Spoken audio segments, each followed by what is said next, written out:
Welcome, welcome, welcome everybody. My name is Ben Bowler from Unity Earth, and it's a real pleasure and joy to welcome you to this grand event, this awakening to humanity's sacred mission, an international symposium and call to action. This event was first initiated by the call of Ervin Laszlo, who's here with us today to share about his vision for inviting all of us onto this journey into humanity's sacred mission. And on behalf of Unity Earth, Purpose Earth, the Source of Synergy Foundation, the Laszlo Institute, the Hollow Movement, One World, Good of the Whole, Unify, Light on Light, Sign Network, Hubcast Media, Connection Field, and so many other global organizations, we welcome you to this grand gathering for this symposium. And we're going to begin today with an invitation from the renowned author, Jude Caravan, author of Cosmic Hologram and the Story of Gaia. So friends, welcome to this. This is an engaging session. Please, everybody is going to participate across the next 3 days. We're looking forward to interacting with you and hearing from you. We've got really amazing designs set up for all of this. So hold on to your seats. Let's get ready. And without further ado, let's go to you, Dr. Jude Caravan. Thank you, Ben, and thank you everyone for us being together. In responding to Ervin's call to awaken humanity's sacred mission, I invite us to do so as remembering that we're microcosmic co-creators of the sacred cosmic meaning and purpose of our living and loving universe that meaningfully exists to purposefully evolve as a unitive entity. And as we do so, to breathe together. Everything breathes. People breathe, plants breathe, planets breathe. Our whole universe breathes. Our universe began to breathe nearly 14 billion years ago. Instead of the implied chaos of a big bang, it began as the first moment of a wonderfully fine-tuned, beautifully ordered and ongoing big breath. Like a baby, it was born as simple as possible to be able to grow and vitally to evolve. As its big breath continued with space expanding from its minuscule birth and time flowing from past to present to future, its evolutionary journey from simplicity to complexity and ever greater levels of diversity and individuated self-awareness and coherence led from hydrogen and helium to stars and galaxies and eventually to planets and plants and people. The hydrogen in the water of our bodies and in the waters of our planetary home Gaia is only a few minutes younger than our universe. All else that makes us up and Gaia was created in stars billions of years ago. Our story is the story of our universe.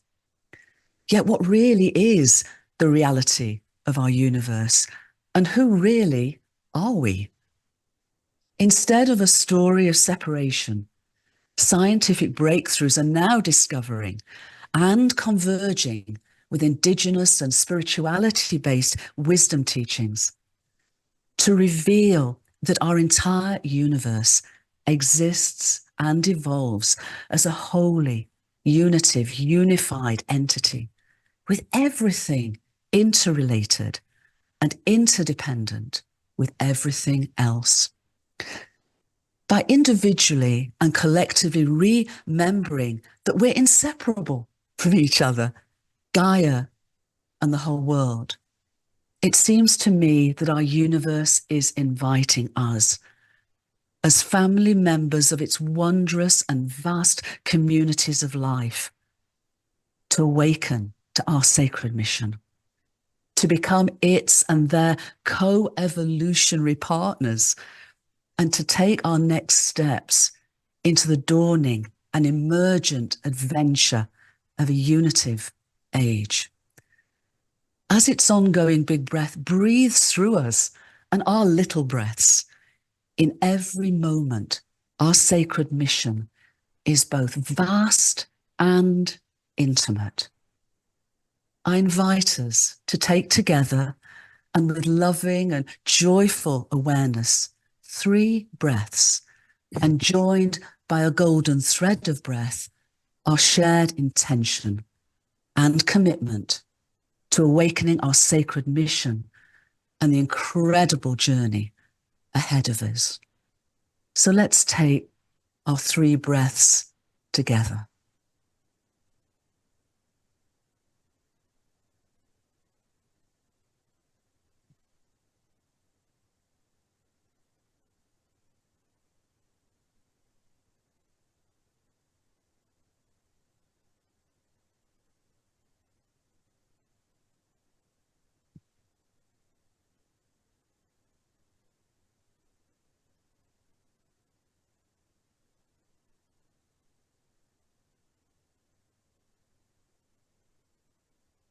Thank you.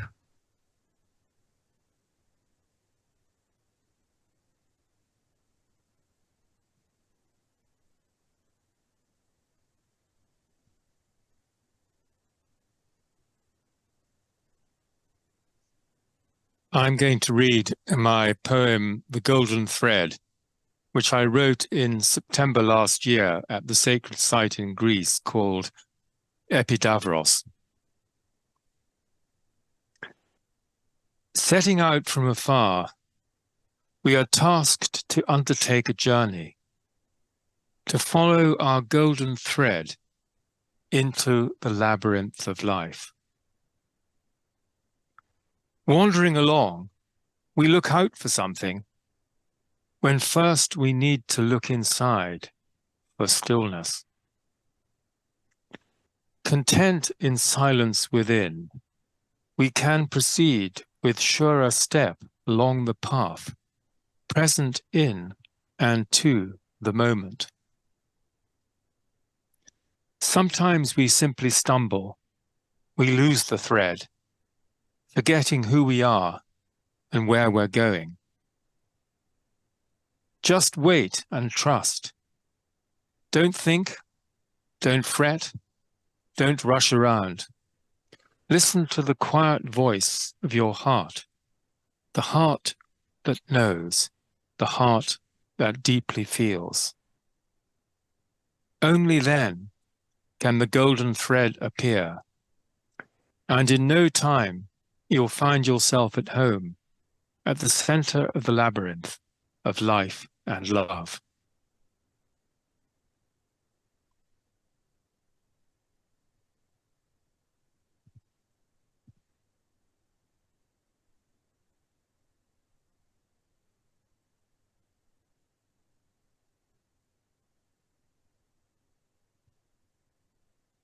Beautiful.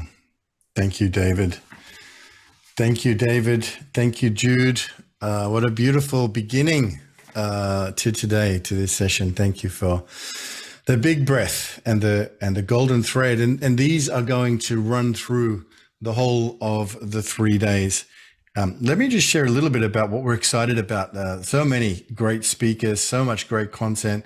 One of the things that we're using this symposium, which you're going to get the hang of over the next few days, is a tool called Mentimeter, and it's really for getting feedback in real time. So let me just pull this up quickly so we can show it to you. We asked a question at the top, and there are different ways to get to these Mentimeters. One is through the QR code. We'll also share the links in the chat. But this was one we're going to ask, right throughout the next weekend, right throughout the weekend, which is, how do you currently feel about the future of humanity? And you can add your response at any time.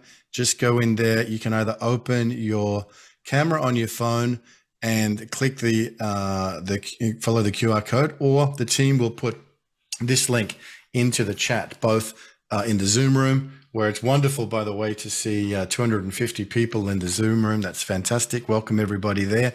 And also out watching it on the broadcast through Hubcast and Unify and Unity Earth TV. So one of the interesting things about this is if we push space, it'll actually cluster these responses into different categories. So you can see here, we'll see this evolve over the weekend: optimism, worry, uncertainty, of course, and the consciousness shift we can see down the bottom there. So this is just beginning. There's going to be more of these opportunities to interact as we go through. So we want to hear from you. We want to hear from everybody as we go through in this interactive session. It's the Lunar New Year. What a special time to have a symposium dedicated to awakening to humanity's sacred mission as we enter the year of the dragon. How appropriate and how auspicious and how wonderful to be here all together. And really originally was one man's vision, which is Ervin Laszlo, to put out this call to awaken to humanity's sacred mission. Ervin Laszlo is a philosopher and systems scientist, the author, co-author, or editor of 106 different books that have appeared in a total of 25 languages. He's written over 400 articles and research papers, subject of a 1-hour PBS special, Life of a Modern Day Genius. Laszlo is the founder and president of the international think tank, the Club of Budapest, and of the prestigious the Laszlo Institute of New Paradigm Research. He's a recipient of various honors and awards, including honorary PhDs from the United States, Canada, Finland, and Hungary. Ervin Laszlo received the Goya Award, the Japan Peace Prize in 2001. And we actually have Yuka Saonji, who's speaking as part of today's panel as well. So beautiful resonance there. Also the Assisi Mandir of Peace Prize in 2006, and was nominated for the Nobel Peace Prize in 2004 and 2005. It's a great honor, Ervin Laszlo, to have you here at this symposium, your symposium, our symposium. Everybody's gathered together, all these different groups, and it was your initial invitation to this incredible idea of awakening to humanity's sacred mission. So Ervin, over to you. Well, Ben, Jude, David, and friends, everything that needs to be said and then for an opening has been said. It's a wonderful way to organize a 3-day symposium. I'm deeply grateful for that. I admit to the sin of having proposed this topic, awakening to our humanity's sacred mission, which is our sacred mission. It's up to me to complete this panorama of what is the task in front of us by just adding 2 concepts, because everything else has already been said very brilliantly, and I do not need to repeat it. The 2 things are love and consciousness. As we move through the evolutionary cycle, the evolutionary process from the big breath of the Big Bang to a coherent, increasingly coherent, but very non-linearly evolving universe, we need to remember that this is not a process that is outside us. This is a process that is us, that has created us, and its creation, its belonging, is something that is essential, but we have forgotten it.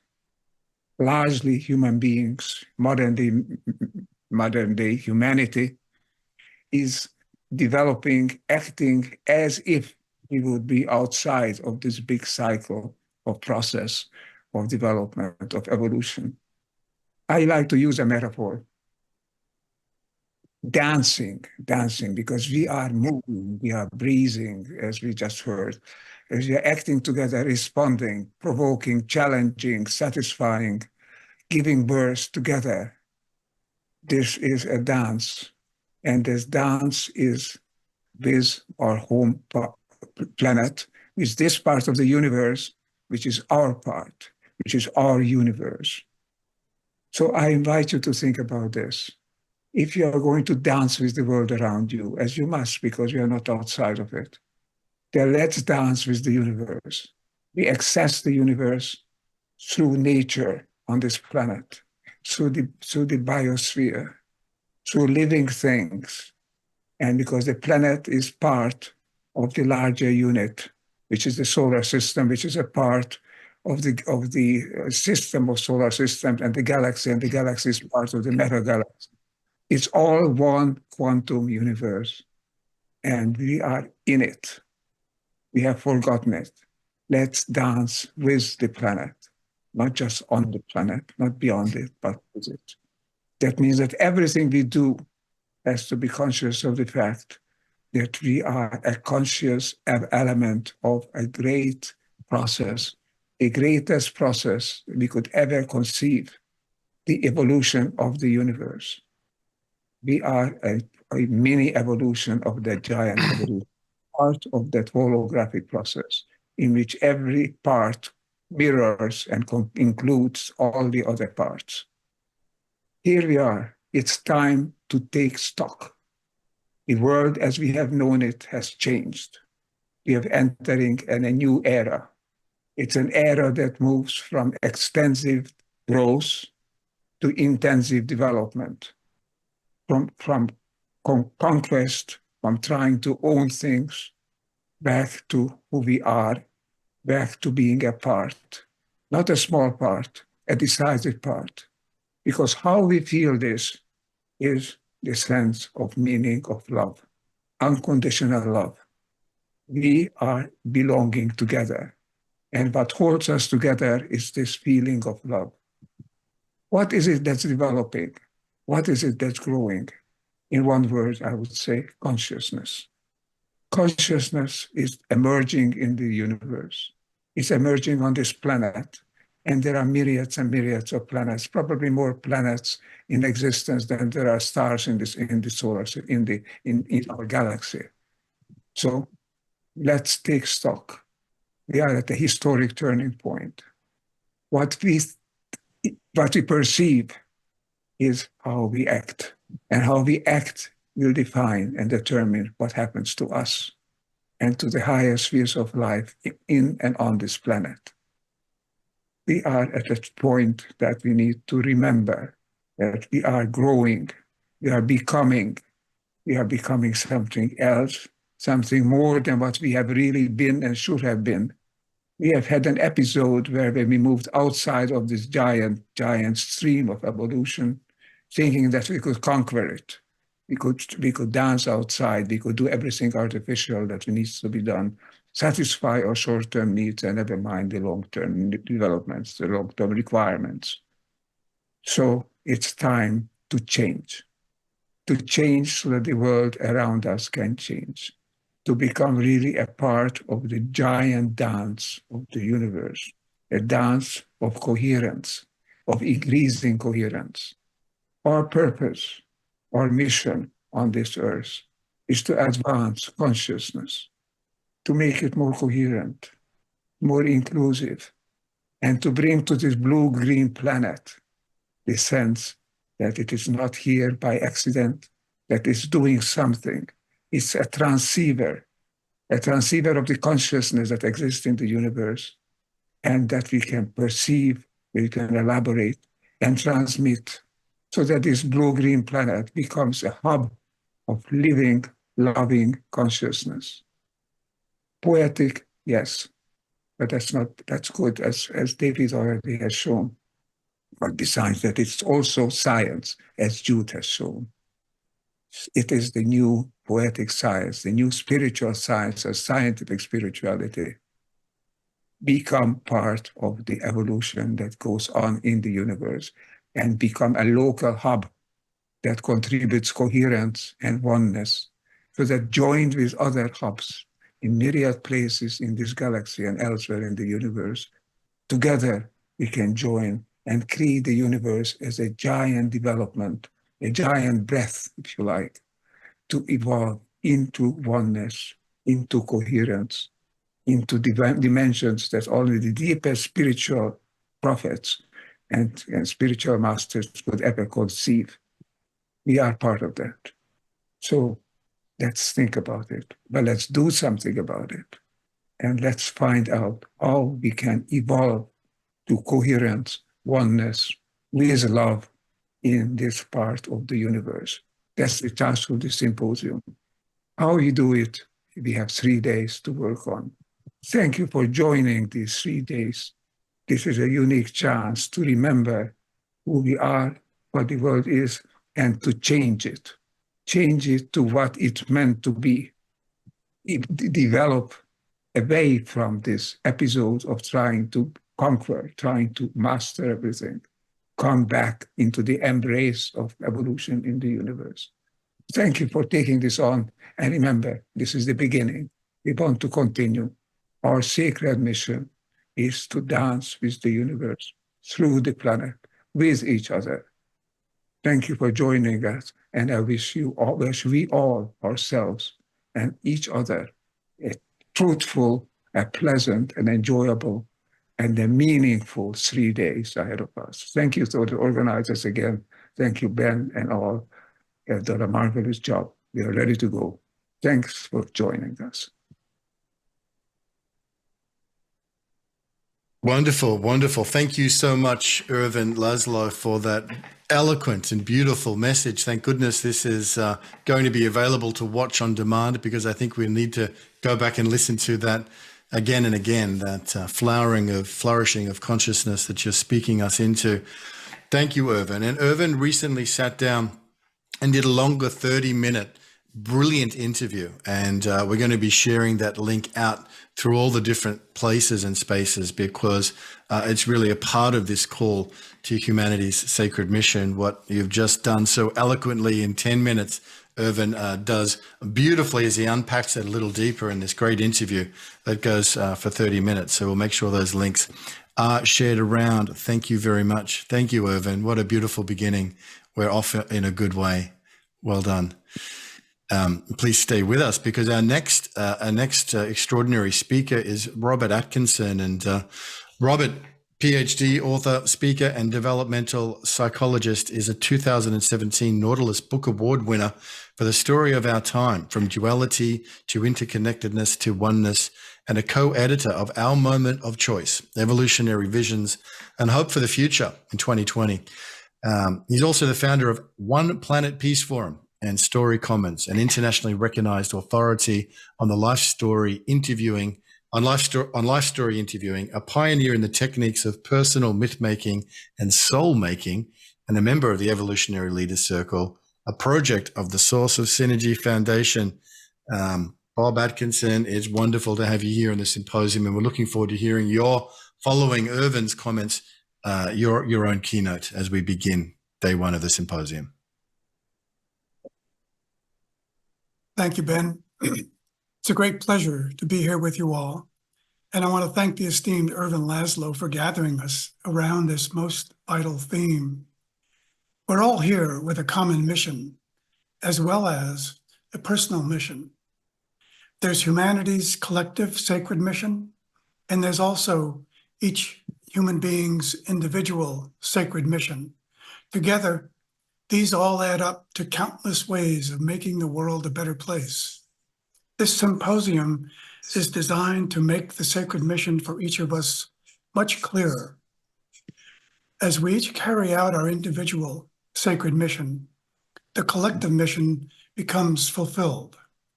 This is when we will experience our greatest success in life, knowing that our personal sacred mission is helping to carry out humanity's collective sacred mission.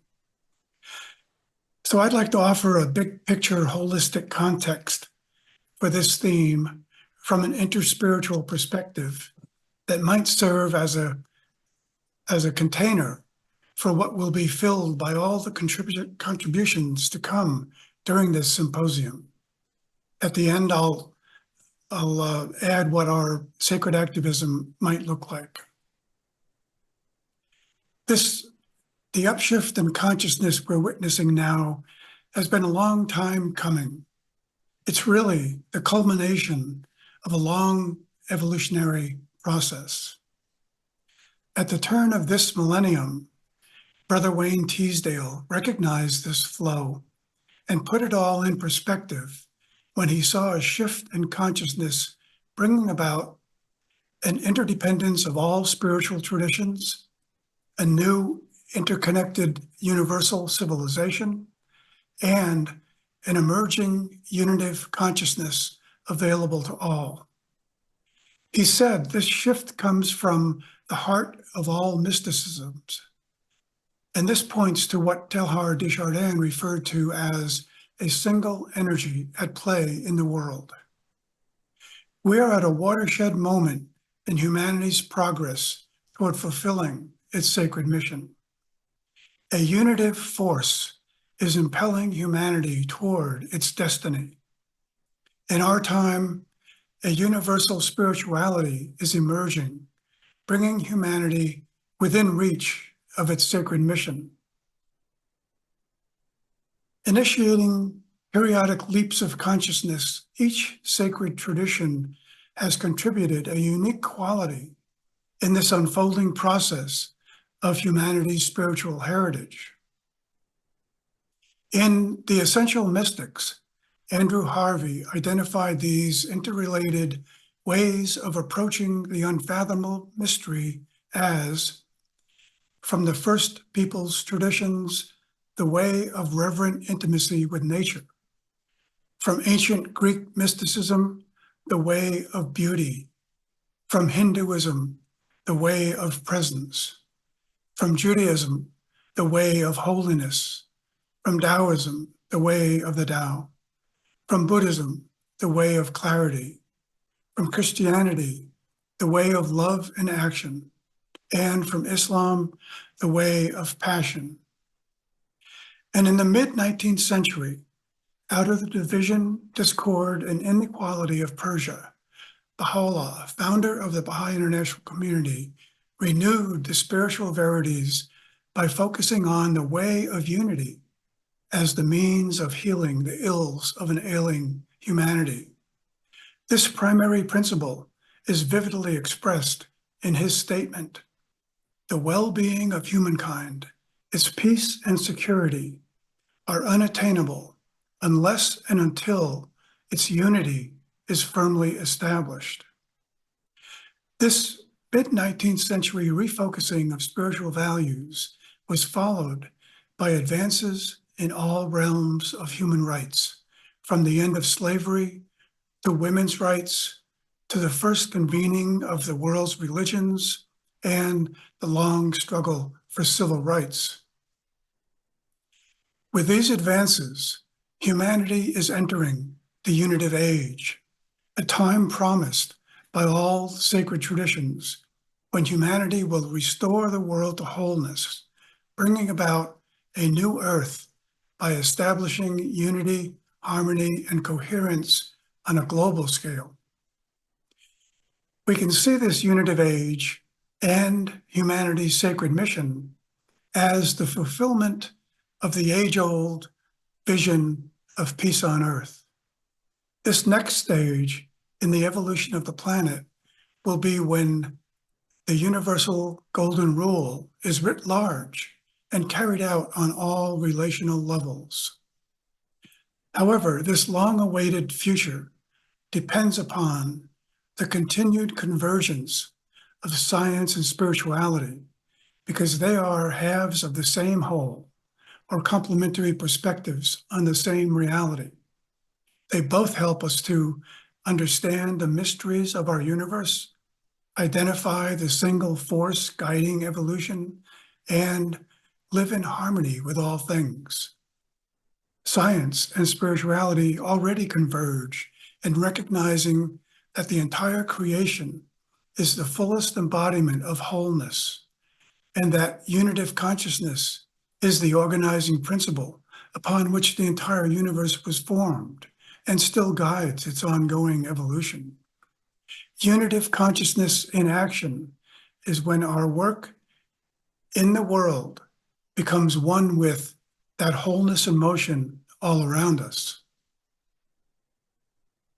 But because evolution and history do not occur in a straight line, but rather in a non-linear, spiral-like process, divisions and separation persist even as a universal spirituality is emerging to recreate the oneness of all things. So the important part of this unfolding and enfolding evolutionary process toward unity and wholeness is each of us discovering what our personally sacred mission is, how we fit into this flow, and what we can contribute to what is needed in this collective upshift toward unity, wholeness, and peace on earth. The way of unity is integral to our return to an undivided wholeness that is the nature of creation. The reason we exist, the goal toward which we evolve, is the realization of our unity. When we become the living embodied reflection of the sacred unity around us, we will see the fulfillment of humanity's sacred mission. This is achieved by living with a unitive consciousness where unity is all there is. In this consciousness, we are connected on a deep level with all other things. Achieving a unitive consciousness is also humanity's sacred mission. Our call to action is initiating and guiding the spiritual regeneration of ourselves, our communities, our institutions, and our social structures on all levels, so that the human family and all creatures on the planet can live together as a vast, all-inclusive wholeness in motion. There is no other way to build unified communities and create a peaceful world than by each circle of unity adopting and living by unitive principles facilitating the fullness, inclusivity, and belonging that will culminate in the unity of the entire human family and the eventual merging of all circles of unity into one unified circle of wholeness in which there will be no one left to exclude. So we invite you to reflect deeply on what your personal sacred mission is and how this will align with, support, and help fulfill humanity's sacred mission at this critical moment in our collective evolution. No greater, more sacred mission is there than to become the cause of peace and well-being to others. As all spiritual traditions affirm, love is a universal, timeless elixir, the supreme force through which the fulfillment of humanity's sacred mission will be achieved.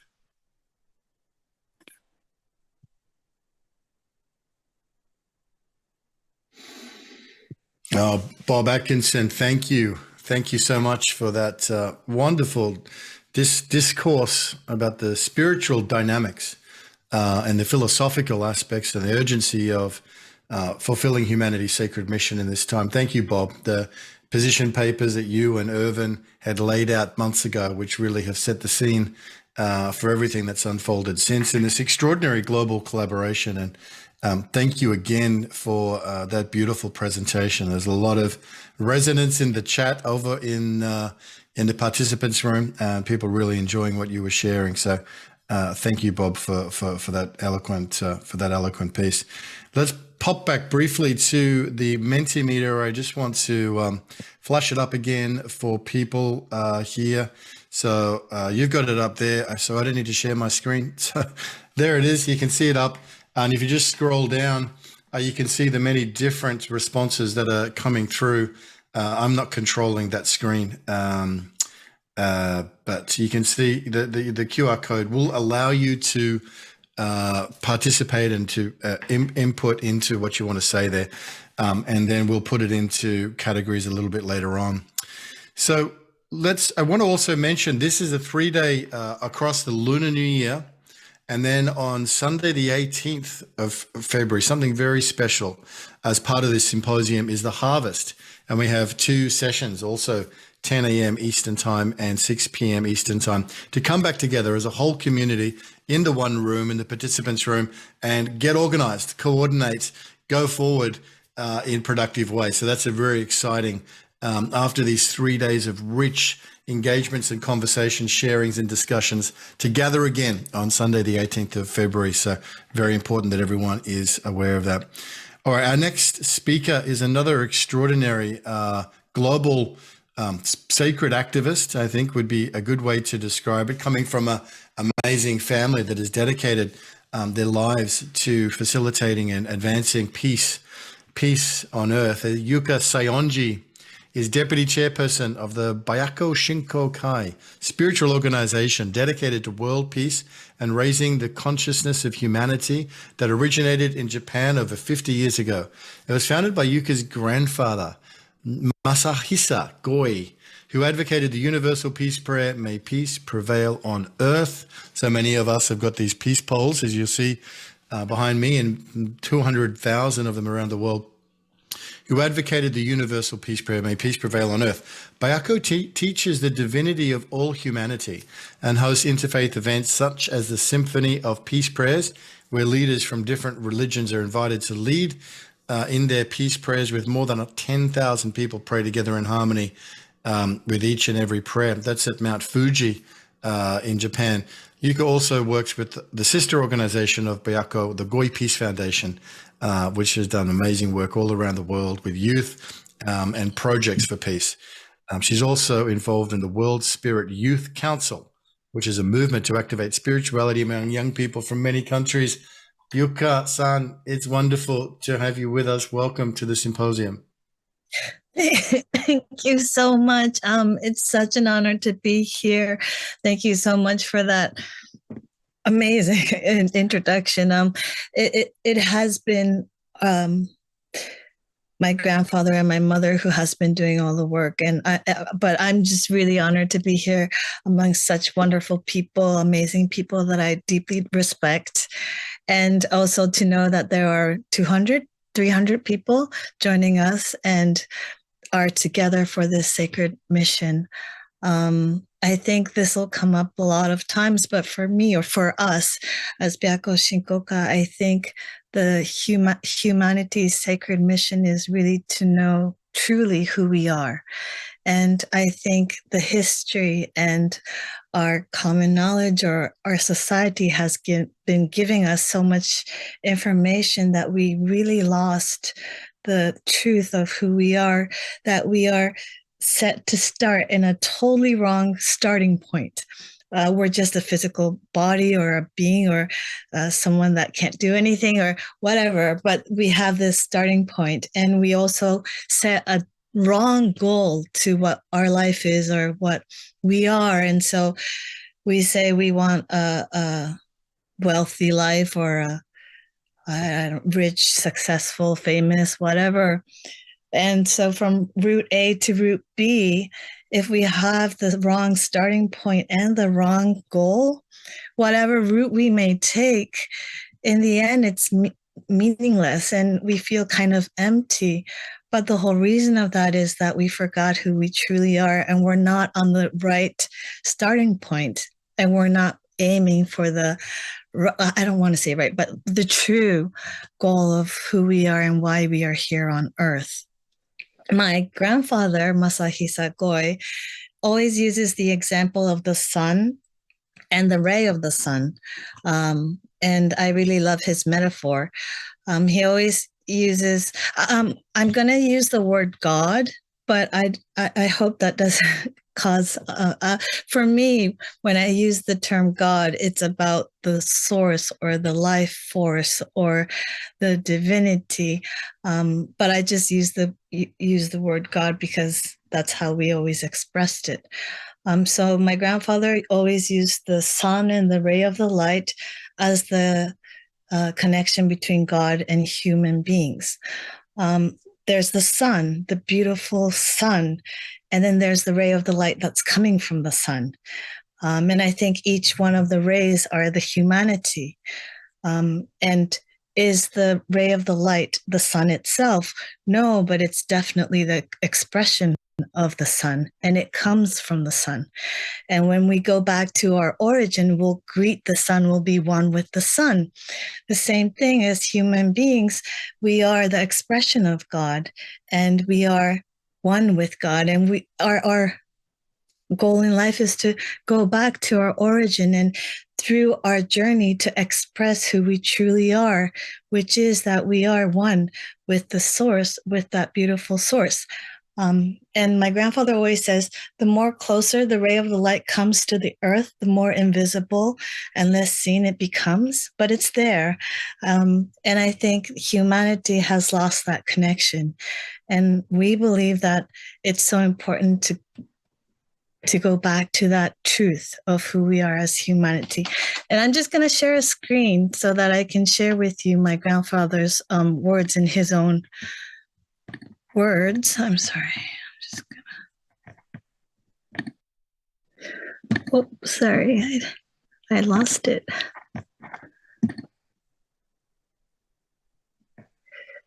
Sorry about that.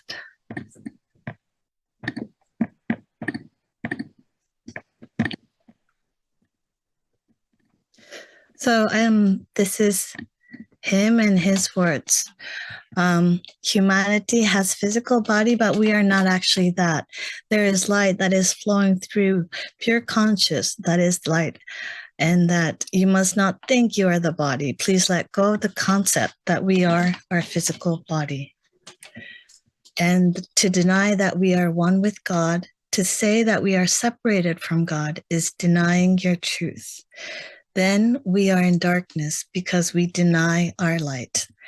We think God is somewhere outside. It's not outside. Nothing is outside. We are the expression of God. We are the spirit from God. And so this is my grandfather, and this is the words of prayer that he uses. And this is the way we always pray. May peace prevail on earth. May peace be in our homes and countries. May our missions be accomplished.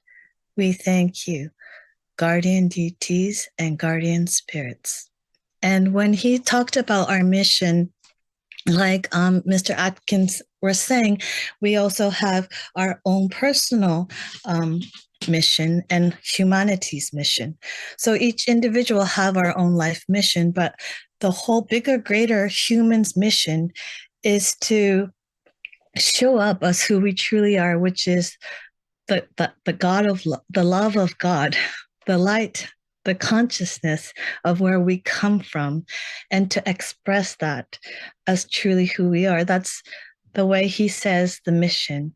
So may our missions be accomplished. May our love and our conscious and the oneness of the source may be expressed and shown and revealed throughout our life.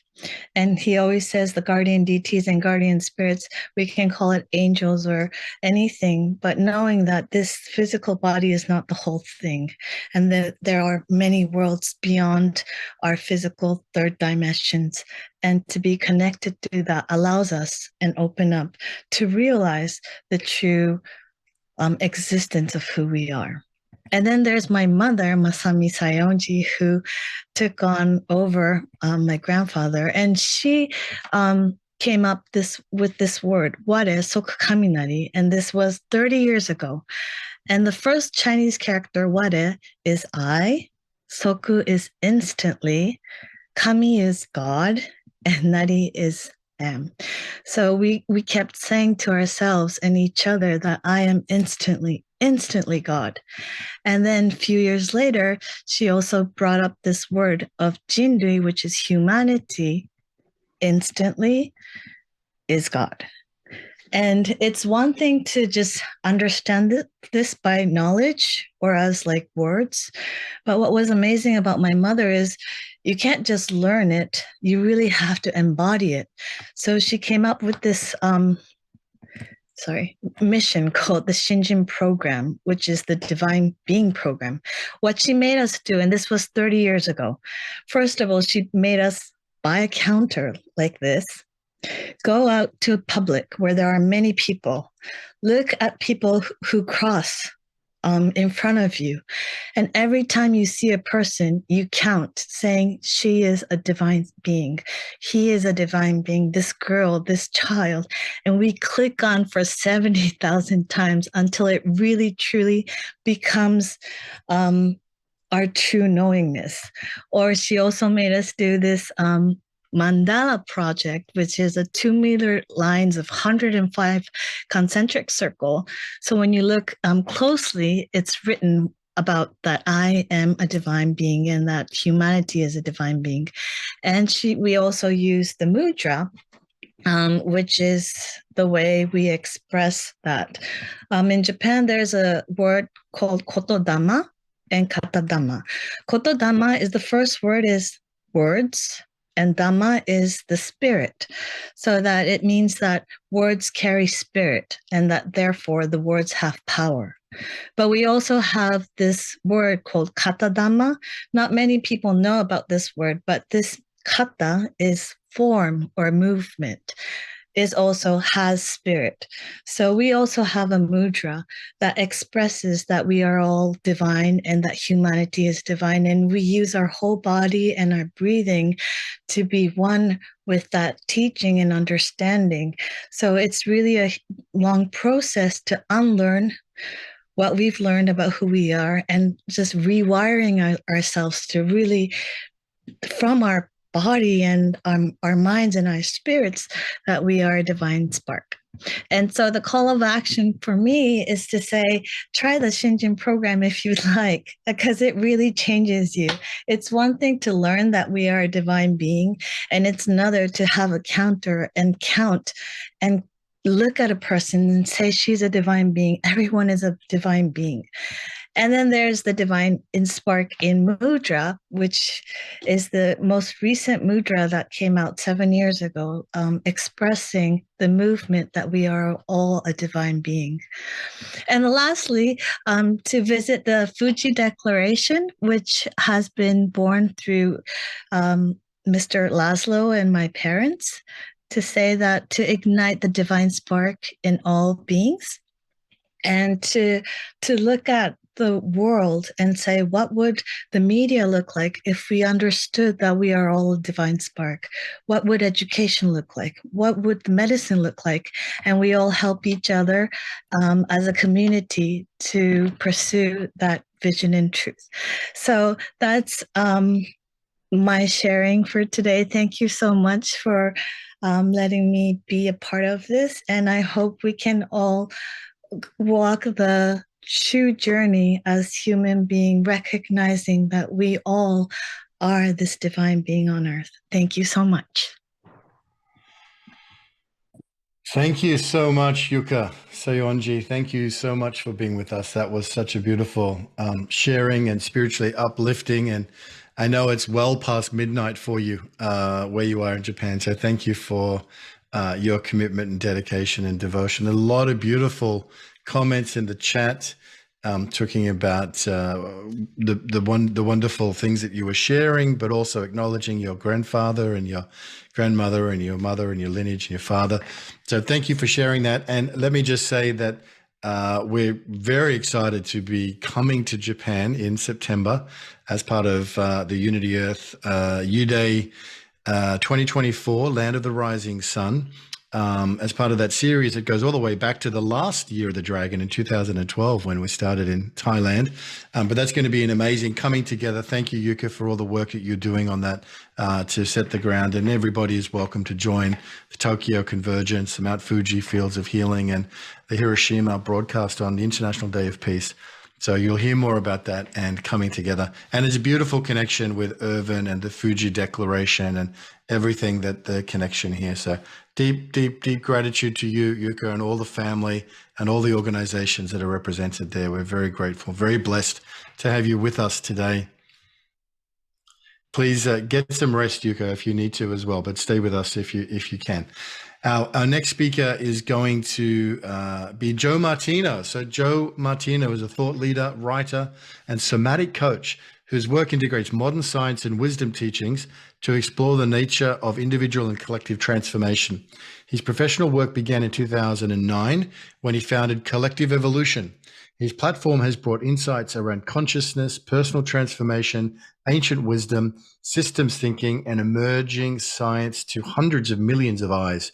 His 15 years of studying the interplay between individual transformation and societal change has brought forth the concept of embodied sense-making. Through embodiment, Joe invites people to explore the nature of themselves, their consciousness, nature, and their connection to society as we undergo a time of great change. Wonderful. Joe, it's wonderful to have you with us. Joe Martino, welcome to the symposium. Yeah, thank you. Just want to make sure you can hear me. Gotcha. Loud and clear. Perfect. All right. So yeah, I thank you for the introduction and thank you for allowing me to present here and have the opportunity to share a bit about what I feel humanity's sacred mission is, as well as just kind of this exploration into what I think can be embraced as a call to action for people. So I initially heard, the call, so to speak, into embracing this shift in consciousness that appears to be unfolding around us in 2009. And that's what kind of drove me into the creation of Collective Evolution. And at the time, when we think about what's going on today here in 2024 versus 2009, I was already feeling, as I'm sure many other people have, that there's this great need for change. There's this great need for something to unfold. And there's this call happening. Whereas here in 2024, it definitely feels that's much louder, not just for us who've been doing this, but for people that are starting to sense that something in our world right now is feeling maybe off, right? We often talk about this as a meta crisis. It's something that's unfolding in all aspects of, the human experience, whether it's the institutions, our society, our mental health, our physical health. We're looking at media breakdown. We're looking at polarization buildup. We're looking at this deep destruction of our environment, right? We're looking at a loss of meaning, a loss of purpose for a lot of people. And I think those are really, really interesting symptoms of the current ways in which we've been living our lives here on this planet for such a long time, and the worldview and the story that's been driving a lot of that. And as we arrive at this moment of meta crisis, we sense that there's this evolutionary pressure that I think everybody who's spoken so far has touched upon in some way, shape, or form, that something is driving us deeper into inquiry about what is it that we can do and how can we respond to this. And to me, that plays into the question of the sacred mission. It's, in a way, it's what is the response to the meta crisis that we're seeing happening around us? Because on one hand, it's palatable and it's easy to get caught up into the drama of it or the intensity of the emotion of it.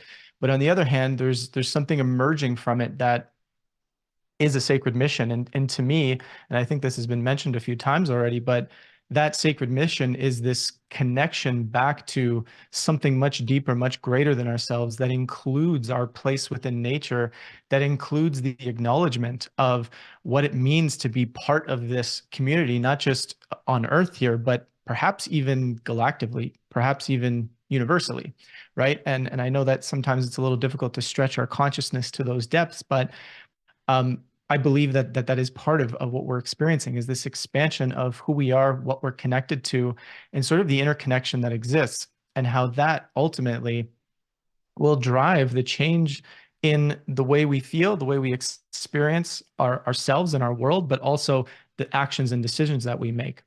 And so with that sort of being the sacred mission that's been driving me for a while, one of the big things that I've focused on in my work over the last few years, or I should say the last 15 years, has really been sort of this interdisciplinary play of what happens when you explore emerging consciousness and the healing arts, and sort of this aspect of embodiment with the observation of our current events, of why our society is designed the way it is, looking at from a bit of a systems lens, and kind of understanding like what are the interplaying factors here, and ultimately how do we then create the conditions for something new to emerge.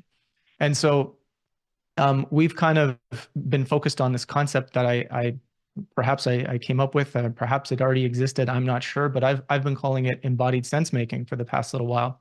And it's really this idea that when we begin to talk about and explore ideas, can we embody them? Can we bring them into ourselves as a space where it ultimately creates conditions for something new to emerge? So it's almost like we can understand the theory around conscious ideas, we can understand the theory around where we might want to go, but what if we embody that so deeply that the qualities that emerge from that is the actions that are driven by that consciousness, right? So what we've done is we've kind of looked at kind of through the somatic lens that I've been training in for the last, 4 or 5 years or so, we've been looking at how do you, sort of create the conditions in the physical body where we slow down in our modern world. We start placing our attention in various areas of our body, but we use that awareness as a way to take in our external world and ask important questions, important inquiries, right? This is where, to me, it becomes very practical, because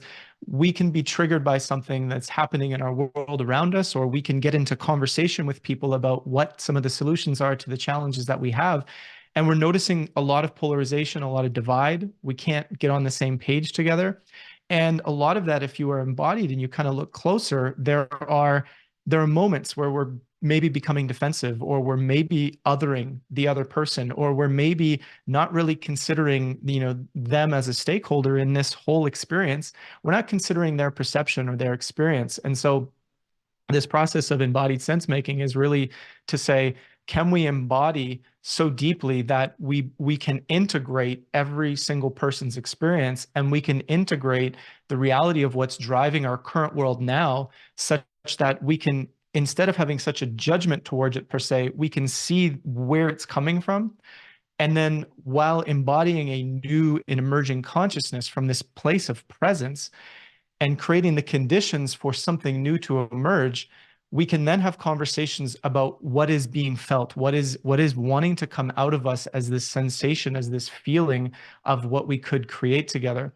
And so one of the big things for me has been this question of, okay, if that is kind of the process of embracing and creating our sacred mission here, what needs to happen on a practical level on a day-to-day basis for people to be able to kind of sense and feel into what it means to become embodied? And with our if we look at our existing system as it is today, there's so much pressure to do a lot. There's so much, I guess you could say, demand, right? We have to pay our bills. We have to do, take the kids to practice or whatever it might be, or all these different things that are going on. Plus, we're paying attention to the news and social media. And I think the biggest key is we got to begin to slow down.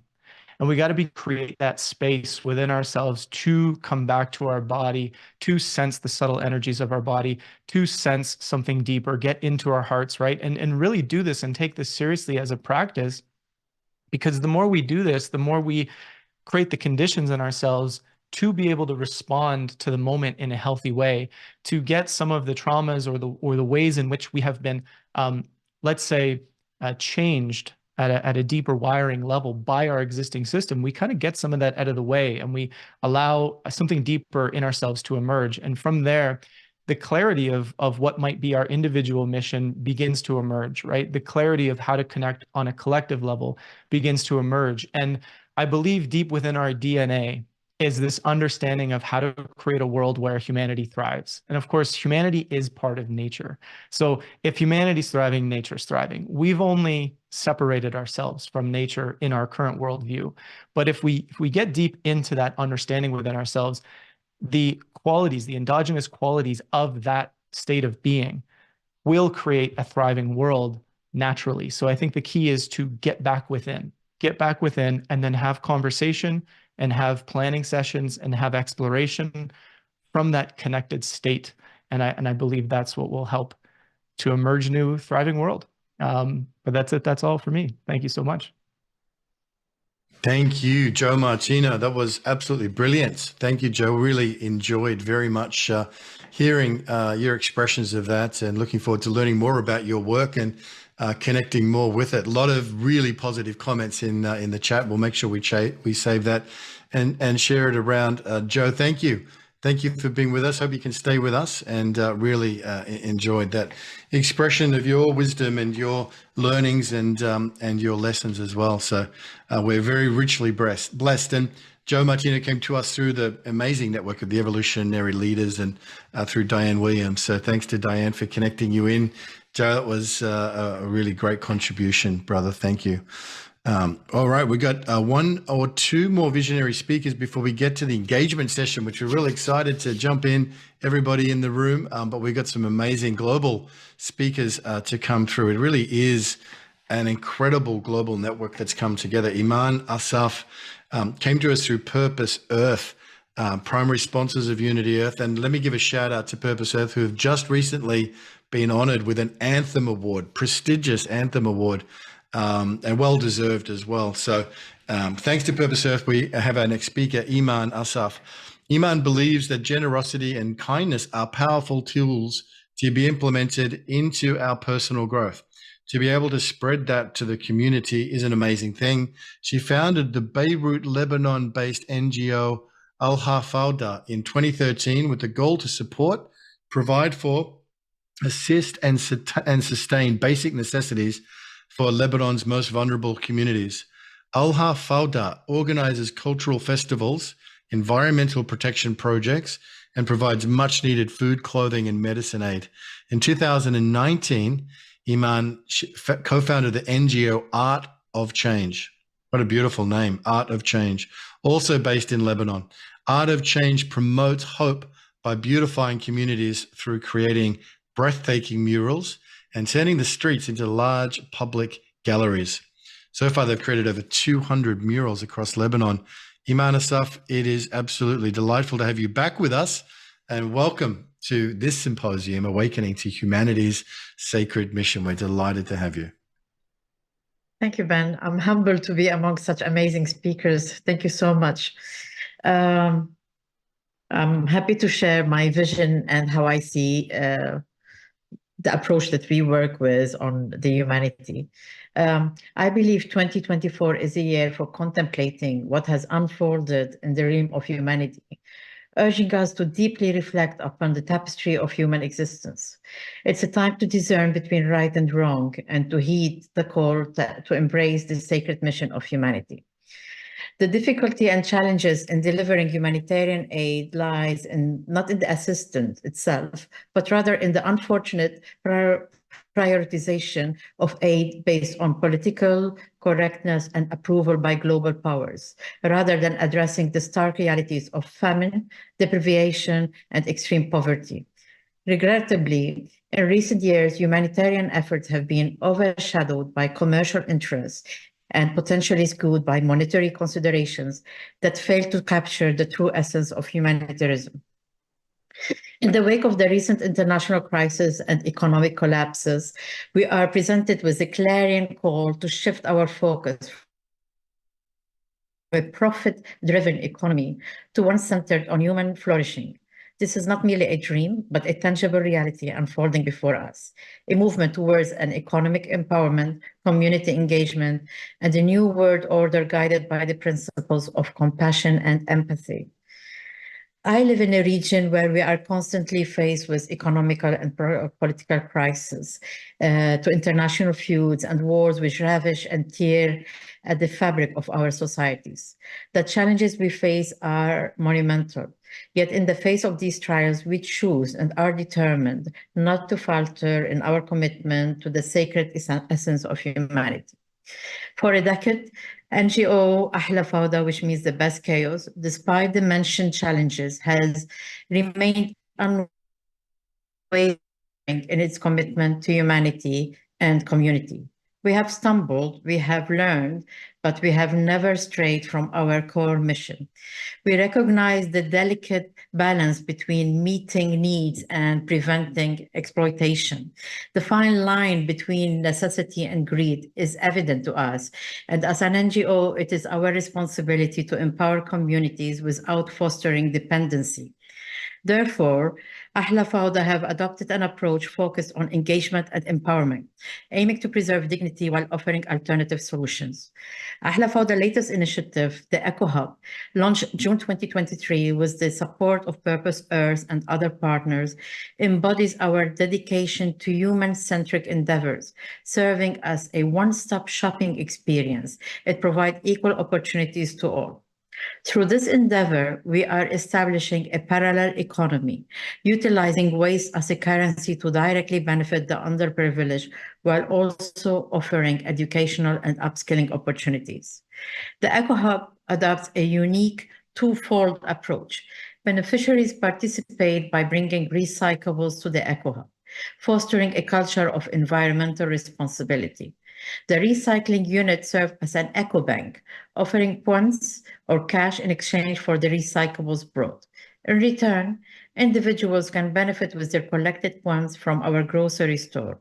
The store was built with a minimum waste approach from upcycled materials and with the objective of limiting packaging. Beneficiaries are given the equal purchasing power, are warmly invited to select items they need from our range of products. This isn't just a transaction. It's a thoughtful and dignified experience designed to put the well-being of our beneficiaries at the forefront. At the heart of the Eco Hub lies a simple yet profound truth. That true progress is measured not in profits, but in the well-being of our communities. Through our new Green Heroes program, a partnership with local businesses, we are not only feeding families and reducing waste, but we are also nurturing a culture of environmental stewardship and social responsibility. Since we launched the Green Heroes program in August 2023, we have fed 190 families, approximately 760 people. 17 businesses have registered, 64 contributions of recycling, and more than 420 kilos of waste collected. We believe that this program will continue growing as new partnerships with local businesses are made every month. We are able to collect more and want to grow this as it increased the recycling rate, allowing us to feed families and educate the population about recycling. With phase 1 now completed of the Eco Hub, our vision is of a dynamic, forward-thinking community committed to a sustainable future. 2024, we embarked on a new chapter in our journey. The Eco Hub stands as a testament to our vision. Through inventive solutions and community-driven projects, we are paving the way toward a sustainable future, one that embraces diversity, cultivates resilience, and sparks positive change. In Beirut or anywhere in Lebanon, the term fawda, chaos, is frequently heard. I believe we have succeeded in transforming what is generally a negative term into something beautiful and constructive. We believe that Ahla Fawda has become a beacon of hope, a catalyst for transformation, and a testament to the resilience of the human spirit. Ahla Fawda's vision of its humanitarian mission extends beyond the present. Excuse me. It encompasses the future, embracing art, culture, and the transformative changes that can free us from the confines of being labeled as beneficiaries and dependent. Our goal is to foster independence, productivity, and contribute in a modest way to the preservation of Beirut's cultural heritage. Our dream is still unfolding, our mission is still evolving, but our commitment to humanity remains steadfast. In the face of chaos and uncertainty, we stand together in solidarity, guided by the timeless values of compassion, kindness, and humanity. We are trying to sow the seeds of peace, nurture the flames of hope, and usher in a new era of enlightenment and understanding, especially considering the region we live in. We believe that partnership with like-minded initiatives, we can build a world where every voice is heard, every life is valued, and every heart is compassion. This is our sacred duty, our noble mission, and our shared destiny as custodians of the human spirit. Thank you.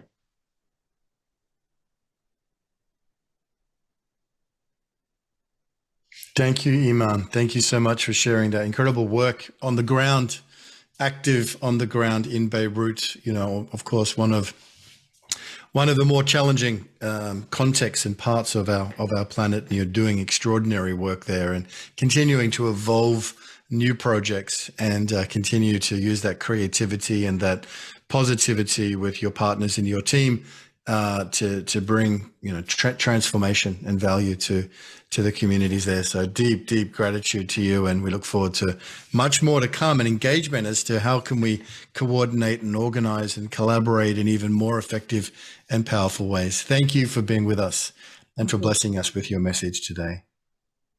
Thank you. So we're going to go in a moment to Jarvis and Lauren, but I do want to just return for a second to the Mentimeter, because we had some people who are asking, how do we get the responses? So let me just go back. I wanted to just go through and have a look. We've got nearly 90 comments in here. When they categorize, a lot of them are hopeful, a lot of them are excited. There's a lot of talk about a shift in consciousness. There is, of course, some concern and some worry as well. But just going through it, we'll get this into a report and share it with everyone as we go through. But you can see there's some beautiful expressions here, and we're going to continue to use this tool as we go forward. So thank you, everybody, for the engagement. This is one way we're wanting to make sure we connect and engage with everybody throughout this symposium. Let me now introduce our next speakers in this Visionary Voices, and this will be just prior to the transition when we go into the engagement session inside the Zoom room, and it's also going to be facilitated by our next speakers. Both these speakers are here representing the World Upshift Forum, which is one of the organizations that Ervin Laszlo has inspired. And our first speaker to go together will be Jarvis Smith and Lauren L'Amour. So let me tell you a little bit about Jarvis. Jarvis is a proud hippie, mystic, self-confessed tree hugger, and radical eco-warrior. Also a thought leader, media entrepreneur, guest, and renowned online retail businessman. His first magazine, Green, was published with National Geographic in 2008, which then moved to The Guardian in 2010, evolving into the My Green Pod magazine from 2013. Co-produced with his wife, Katie Hill, it is now the world's biggest ethical lifestyle magazine, and My Green Pod leads the field in ethical shopping. In 2010, he founded and still runs one of the world's most respected sustainability and climate awards, PEA, which is People Environment Achievement Awards. Jarvis, it's great to have you with us. Yeah, Ben, thank you very much. And thank you to all the... It feels like we're a team that are part of humanity's sacred mission and the awakening. So thank you all. Very briefly from me, I mean, you've given me a beautiful introduction, but I wanted to share my awakening, actually. So, before I got into business, I was training with a female shaman for about 14 years. And the training was about deeply listening, like being still enough to hear the subtle frequencies that are being shared with us from nature and from each other. And we all have this kind of intuition and the sixth sense, but I was really trained in harnessing that. And during that time, I got a call from some TV researchers at Channel 4, and they said, Jarvis, we know you're a bit of a wacky guy. You talk to trees and you listen to the wind. We'd like to invite you onto a TV show. And so I said, I can't tell you what it's about, but it's going to be extreme, and it's going to be, a really conscious show. I said, well, as long as it's not Big Brother, I'm in. So it turned out to be an eco-observational documentary where 10 of us had to live on a landfill to highlight what is one person's waste is another person's gold. And there is no such thing as when we throw things away, there is no such thing as away. So this was back in 2006, but we were there for 3 weeks. But in the last week of my third week, last couple of days, the local dustbin truck came around the streets and picked up all the rubbish and came and dumped it on our beautiful site that we'd built somewhere to sleep and shower and go to the toilet and, all the things that you need when living in a rubbish dump. And they dumped this stuff, and we had to dress up in protective clothing and masks and everything else and start siphoning through the waste that had come from people's homes and decide whether it had to be recycled, whether it could go to landfill or whether it could be composted. And after about 15 minutes of doing this, I felt physically violently sick, really bad headache, like a really bad hangover. And so because of my training with my female shaman, I knew how to release energy and actually replenish energy from the source that is our lovely planet. So I laid on the earth, released, took some deep breaths to rejuvenate myself. And I literally felt like I'd been struck by lightning. And I heard these words: how you are feeling now is how I feel. I'm sick and I need your help to tell people. And so that was my wake up moment. And I went away. And as you said, I launched the world's biggest ethical lifestyle magazine. And we now run a My Green Pod, which is an inspiring ethical citizen network, which recommends products that are about the best they can be. If you need to buy anything, then these are the least toxic. And so that brought me to become a pioneer. And as you said, a thought leader, which I think it's more heart leadership than thought leadership. But anyway, and I was invited onto Ervin Laszlo's, who's our great, kind of inspiration for this session, onto his podcast, The Dawn of an Era. And at the very end of this podcast, after I'd explained very similarly to what I've just shared, he said to me, "Jarvis, we need you. This is exactly what I'm working on at the moment, is organizations like yours that are upshifting and transforming and transcending consciousness in the way that they live in the world and the way that they do business in the world." And so that was my invitation to what we now operate under the movement of the World Upshift Movement, inspired by Ervin. Thank you for the invitation. So I followed that invitation, and I would see myself as a project that is trying to upshift humanity through this challenge that we are calling a climate crisis. So that has been my journey and my invitation. And my beloved friend here, Lauren, is going to share a little bit more about the World Upshift Movement and its purpose, and really our invitation to you all. Lauren, over to you. Thank you, Jarvis. Let me just do a brief introduction for Lauren, who's joining us, and we're so delighted to have you with us. Lauren L'Amour, MS, is the founder and creator of the Life Visionary Life Coaching and Spiritual Mentoring Process. She has coached countless women to power up, align with their soul's purpose, and bring their visions to life. A certified personal and business coach and mental health counselor with a deep foundation in spirituality, Lauren L'Amour has become a recognized expert in personal development and leadership training during the past 20 years. Lauren, welcome. Great to have you with us. Thank you, Ben. Thank you, Jarvis. That was lovely to hear your story. I always love hearing it. To echo Ervin Laszlo's words, holotropism in the universe has a vital implication. It highlights the need to reestablish coherence in the human world wherever it has been impaired and ignored. This restoration begins with each of us.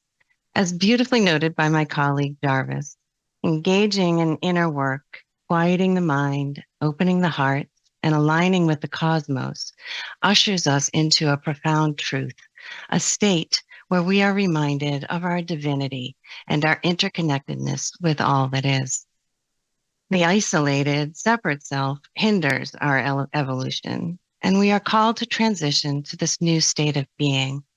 By loving ourselves and each other, we create a synergistic energy, quickening repair and evolution. As social animals, we know we can't do this alone. We must unite, forging a new way of being, working, and living responsibly. And as the beloved Mother Teresa told us, none of us, including me, ever do great things, but we can do small things with great love. And together, we can do something wonderful. At World Upshift, which was inspired by the esteemed Ervin Laszlo and championed by the award-winning civil rights activist Roger Casale and many others, we recently celebrated our first anniversary. Many earnest individuals are contributing to the global upshift, developing partnerships and social systems with global leaders, addressing urgent issues. In this emerging movement, relationships and collaborations thrive with the ultimate goal of solving the problems we are all painfully aware of. In this organization, I've had the privilege of sitting across from many of these leaders, building relationships, encouraging collaboration, and promoting an upshift in their respective areas. We meet people and organizations where they are, listen deeply, and allow that energy to guide the next steps. What I've discovered and hope to share in forums like these is that despite what our news may convey, there are many, and I mean many, and many of them are here, loving, compassionate, and brilliant individuals working tirelessly to address these problems identified in many of our society's sectors. Many of these challenges already have solutions or are very close to resolution. World Upshift is working to establish a collaborative network to build genuine and compassionate relationships, open channels of communication, and facilitate sharing to achieve these goals more rapidly. To demonstrate what's possible, our newest member from the Netherlands, a leader in environmental management for over 35 years, established a business recycling plastics into sustainable building materials. Their success then birthed an NGO empowering impoverished communities all over the world by teaching them how to implement their technology. She then connected through the World Upshift community with another NGO located in India who was interested in bringing their work to her community. With just one call, one Zoom group meeting, and a few emails, this collaboration took shape, and these two leaders will be meeting in India in about 4 weeks' time. Though, of course, more calls are going to be needed, the infrastructure is set, illustrating the power of a coherent heart-mind aligned in love and sacred mission. So we aspire to play our small role with great love and to be a catalyst for more practical upshifting this year and beyond. A few ways in which we'll be doing this are creating expert panel events and webinars to bring our members together, highlighting their work and upshifting and upskilling our community. Our next event will feature a panel of experts focusing on psychedelics and the development of consciousness. We'll be supporting a variety of upshifting events worldwide, regularly updated on our website, and you can find that at worldupshift.org. And lastly, our World Upshift Forum, where the practical work will take place, is something that's launching very soon. So if you're interested in joining this small group engagement, please write to me at lauren@worldupshift.org with forum in the subject line, and then someone will reach out to you with the date of our next meeting. And so finally, just thank you for dedicating your precious time today and sharing your love and contributing your gifts as we collectively awaken to humanity's sacred mission. Namaste. And now back to Ben. Thank you, Ben. Yeah, thank you.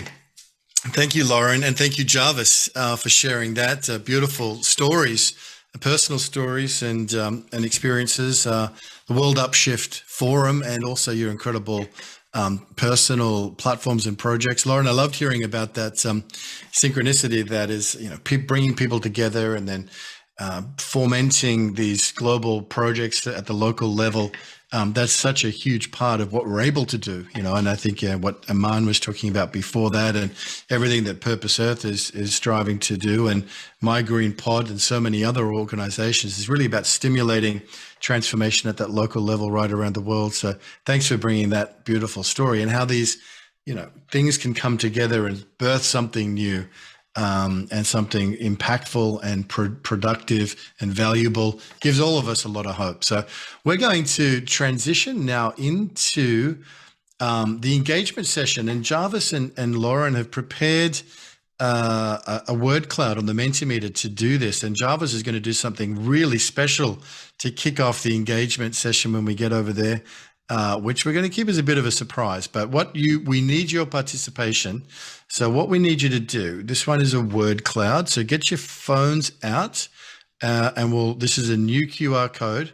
We'll drop the link also into the chat. So get that into the chat, but here it is. And the question is, what words express the essence that really stood out for you from the visionary voices? So that's going to be one words that really jump out to you that express any of the speakers, from Ervin to Bob, to Yuka, to Joe, to Imane, to now just as we've just had the last two speakers, Lauren and Jarvis, and just put your words in. We'll make sure the link goes out into the chat as well. I'll have to just stop screen share briefly to flick that on, but we're going to do this, jump into the, we're going to do it here and jump into the engagement room. And excuse me, get the link out there so people can join in multiple different ways. And for the presenters, we'll see you over in the engagement session. Ervin, we hope you can join us over there into the participants room, excuse me. And here we go. We'll get this back up. I want to be seeing the word cloud already coming together. Have a look at this. This is fun. And we'll get everybody bumped over there so we can continue. But look at the word cloud that's coming together. Look at our beautiful community that is engaging. Love in the center. Well, we couldn't have scripted that any better. Beautiful, surrounded by coherence. I want to thank the Coherence Council, who's been lovingly stewarding this project over the last months. Julie Krull and an incredible team. Upshift, we can see is there, which is a beautiful thing to see. Embodiment, consciousness. When we looked at the last one about how people are feeling about the world, this shift in consciousness was very prevalent. And we heard it from Ervin, we heard it from Bob, we heard it from all of the speakers today, that ultimately we are experiencing, we are embodying, we are undergoing and living through this profound shift in global and cosmic consciousness that many of the spiritual traditions have tools and guides for. But you can see here, local is there, unity is there, sacred is there, hollow movement is there. Thank you. Harmony, oneness, essential mysticism. So I'll stop reading this. I'm just having too much fun. But I'm going to stop that. We'll continue. We'll come back and have a look at that. But I want to ask you, Jarvis, are you going to do it? We'll do it from here. Let's do it here. So, and then Lauren and Jarvis, if you have access to, I'll keep it up. I'll keep it up. Over to you, Lauren and Jarvis. Thank you. Thank you. So as I mentioned to everybody earlier, that my 14 years of training with a female shaman indigenous to the UK in the art of listening. And what happens is when one listens and you get to hear frequencies and vibrations at the subtle level, I luckily had a voice box that I was able to interpret some of these sounds that I could hear and some of these frequencies that I could feel, and then bring them back through song and through sound.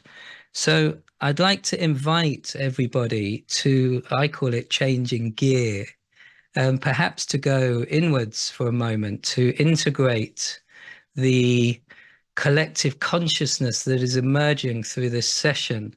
So if I could invite everybody for a moment to close their eyes, and as Jude very kindly invited us to do, is just take a few deep breaths and just come back to self for a moment. And what I'm going to do is I'm going to listen and tune in to this collective consciousness stream. And if the team, I call them the team, the divine beings, the angels, the guides, the ancestors, all of those subtle energies and beings around us that have perhaps walked the earth and walked in other dimensions, but totally here supporting us through this transition. I'm going to be a channel for them to pass through a message to you all, but not through language in terms of words, but through language of song, vibration, and frequency. So as you take a few deep breaths with your eyes closed, I would invite you to just connect with the 4 elements of beingness. The first being the mental body, the mind. And just through the invitation of the breath, invite the mental body, the mental element, the mental spoke of your wheel just into alignment. So take a moment just to invite the mental body into alignment. And when you feel the mental body resting within the safety and support of beingness and consciousness and awareness, then just take yourself to the center of knowing that mental body in its rested, peaceful, unified space. And then we'll use the breath just to invite into balance and into unity with the mental body, the physical body. So using the breath to invite the physical body into unity, into balance with the mental body. So I always imagine this like 4 spokes on a cross, or the Celtic cross, or 4 spokes on a wheel. So bringing them into equilibrium, into balance with each other. So the physical body comes into balance with the mental body. And then just take a few deep breaths and just get to know yourself through this invitation of bringing balance to those 2 elements. And then allow yourself to rest at the center, knowing that they are simply a part of you, but not the whole of you. You are the center, the heart center of these 2 elements. And then bring into balance and gather up the emotional body, the emotional field, the emotional spoke on the wheel. And gather up your feeling state, your emotional field, and invite it through the invitation of the breath into balance and harmony with the physical body and with the mental body. So you may begin to feel the shape of these 3 elements coming into harmony, into balance. You may sense it, know it, see it, hear it, whilst you're deeply engaged with your inner self. And once you feel the balance and the unity of the emotional body, the emotional elements in harmony and balance with the physical and the mental bodies, then I invite you to bring the 4th spoke to the wheel, the spirit body. So through the invitation of the breath, gather up the spiritual body and invite it to come into alignment with the emotional, the physical, and the mental. So you begin to have this perfect aligned Celtic cross where all of the spokes are exactly the same size. And there you rest in the center, in the heart of these 4 spokes, and the circumference is a perfect circular, spiraling sense of self, your immediate field of consciousness and awareness. And as you've brought these and invited these and co-created the rebalancing of your beingness, of the spiritual, the emotional, the physical, and the mental, just get a sense of self and allow them to emerge. Get a sense of how that feels to feel completely integrated, very simply by the invitation of the breath.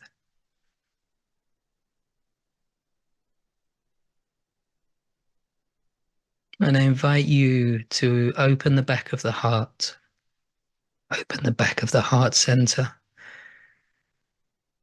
and welcome in the wisdom and intelligence that comes from our teams, from our ancestors, our spiritual guides, the animal kingdoms, nature. All those influences that are around us. Open up the back of the heart and just allow yourself in this moment to experience the unknown, that which you have yet to experience. Feel your connection with the earth. Feel your connection through the crown with the above. And allow those to inform your heart in this moment, your heart center, the meeting place of all these multidimensional connections that we have. And then through being powered up by everything that you have access to, then just offer gratitude outwards to each of us here. Offer gratitude and love out to the world by being supported by your connection with the divinity, the great mystery.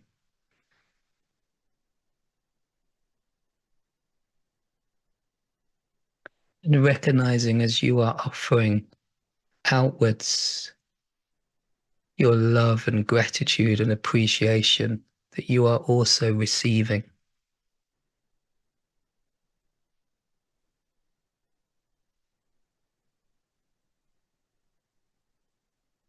And gently listening and going with the flow.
And in your own time, when you are ready, take a few deep breaths. Allow yourself to stay connected and also re-emerge back to the outer relationship while staying connected with the inner and the divine.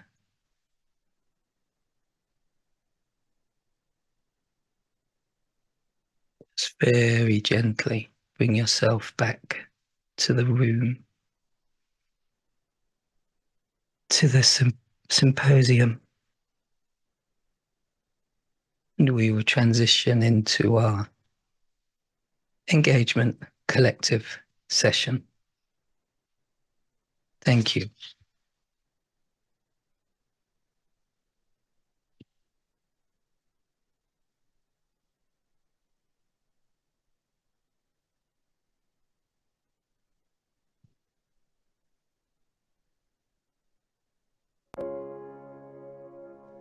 Okay, everyone, thank you so much. Thank you, Jarvis and Lauren. We're going to go into the other room. The details are in the link here. I have a great trust in human nature because human nature is nature in the human form. We are 8 billion people living on one planet. Will we ever be a global community living in peace with each other and harmony with the earth? Or are we doomed to increasing destruction degradation of nature, and endless antagonism towards each other? There is a critical mass around the world now that realizes it is ultimately up to us in our common humanity to answer and act on this fundamental question. There is a mission. There is a tremendous wave surfacing. People joining together, asking, what can we do? We cannot go on as we were. We have to move forward. While institutions fail us in this critical moment, we must look for hope in ourselves and each other to become and to drive the change, the upshift that needs to happen now. This is your invitation to Awakening Humanity's Sacred Mission, an international symposium and call to action.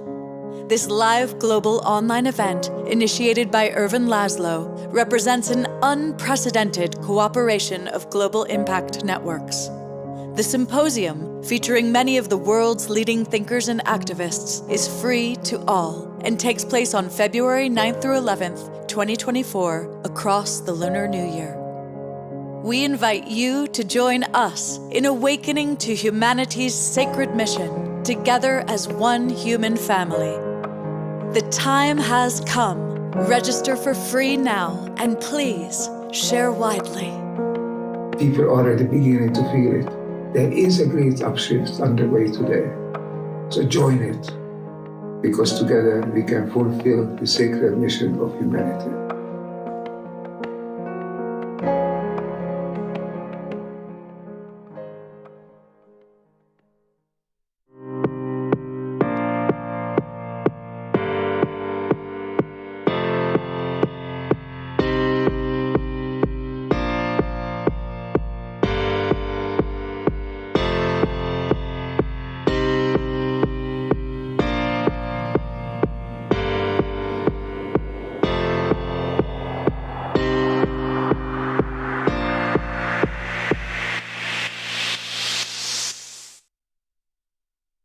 Laszlo2015@gmail.com. Yes.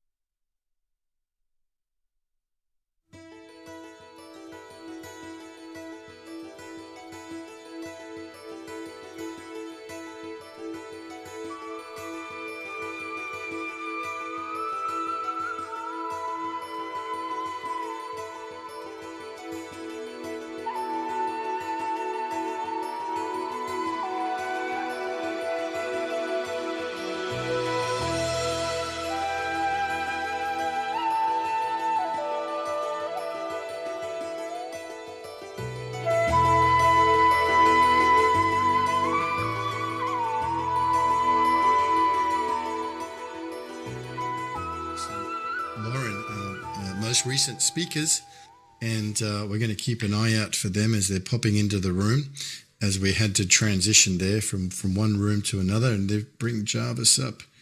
Hi, Jarvis. That was beautiful. Thank you for that beautiful embodied meditation, brother. That was a wonderful way to conclude.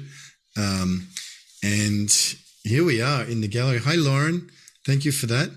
And we're going to get into it because we are going to get into this engagement session. Weren't they fantastic speakers? Brilliant lineup of speakers, beautifully presented, and then a wonderful to conclude with you two. So, Lauren, Jarvis, I'll get the Mentimeter ready. We're going to have another word cloud as we get ready to go into the breakout. So, and then you're going to take us into the breakouts, and then we'll have another engagement after that. So, over to you two.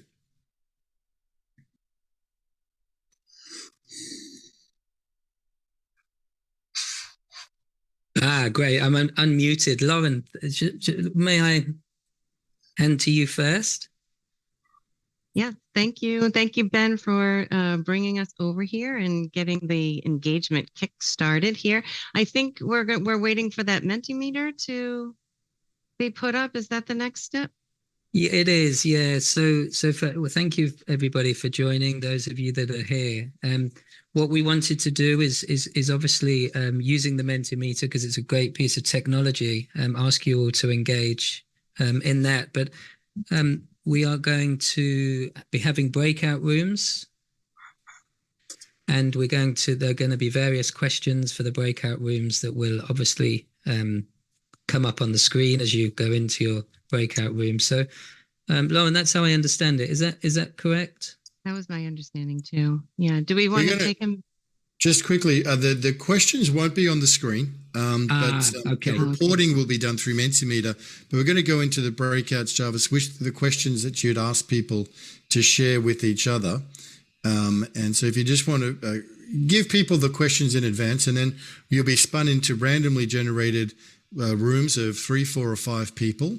And then we'll be in there for about 12 minutes, Becky. And then we're going to come back and we're going to use the Mentimeter to report on what the outcome of the Mentimeter of the breakouts were. So Jarvis and Lauren, what do you want people, when we go into the breakouts, there's an opportunity for everybody to share their expressions, what they've taken, their sacred mission. What's the thing you want people to be discussing in the breakouts when they go in? Yeah, I just put those in the chat for everybody so they can read them. But the first question is, how might humanity live the essence of some of the core messages that came in through the speakers, and what frequencies or words are missing, if any? Just lost my screen. Moved it over. Let me see. And then the second question was, what needs to change for it to happen? And how might that occur in society, in our society, in a micro or a macro level? What examples are in play? For example, new leadership, shift in consciousness, humanity to come together, and being living the change. And then the third question is, if you have the time, what do you see as your particular sacred mission in the world? And I'll keep putting those in the chat as it sort of scrolls, just to make it easier for folks. So it's my understanding that each breakout room will focus on each singular question, right, Ben? Yeah, so that's right. So when we go into the breakouts, how might humanity live the essence of those words we saw, that love and consciousness, and all the beautiful words that were just expressed? What might be missing? And then this question is great. You know, what needs to change for it to happen?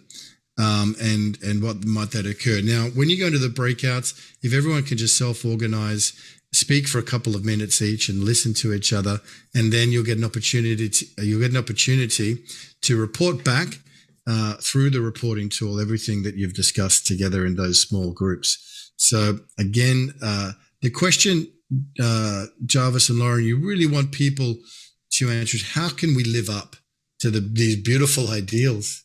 How can we live up to these beautiful essences of what we've experienced so far? And what are some things we might be missing? And also what change needs to happen for us to close that gap? So that's the topic of the conversation. And then you'll all get a chance to share some of your experiences on the other side of the breakouts. We'll be in for 12 minutes. You'll be in groups of 3, 4, or 5. So make sure everybody gets a chance to share, you know, what is it that we need to do to live up to these beautiful sharings of humanity's sacred mission, and what needs to happen? How do we, what needs to happen on a micro and a macro level for us to get there? And then you'll have the chance to report on the other side. Yeah, thank you for that, Ben. Thank you. So the invitation for the first breakout group is really for one person to speak and really share, and for the other 2 people in the group just to listen, not to get into a conversation about it, but just to deeply listen to what your soul brother or sister is sharing. And then after a minute or 2, and then you swap around. So that's the invitation for this first breakout group. I hope it's clear. I think it's pretty clear because Ben just nicely nailed it for us. So off we go to the breakout room. See you on the other side. Thank you. Thank you.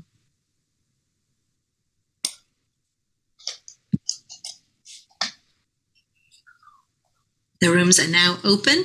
If you get a notification to accept the invitation, please accept it, and we will have you fly into those Zoom rooms.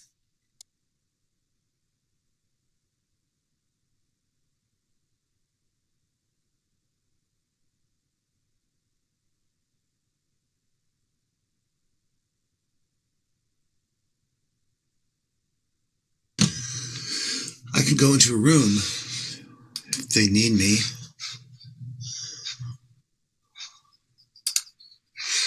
Let's see, I'm still letting people in.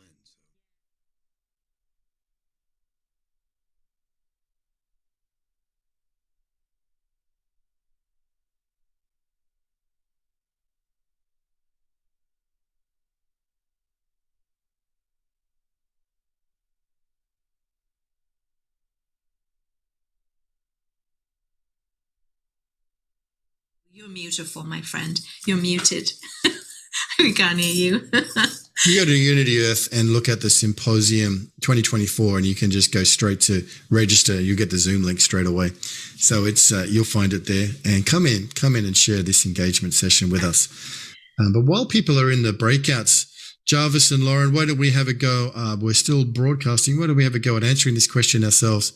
So how can we live up to the essence of of the words that stood out from that word cloud?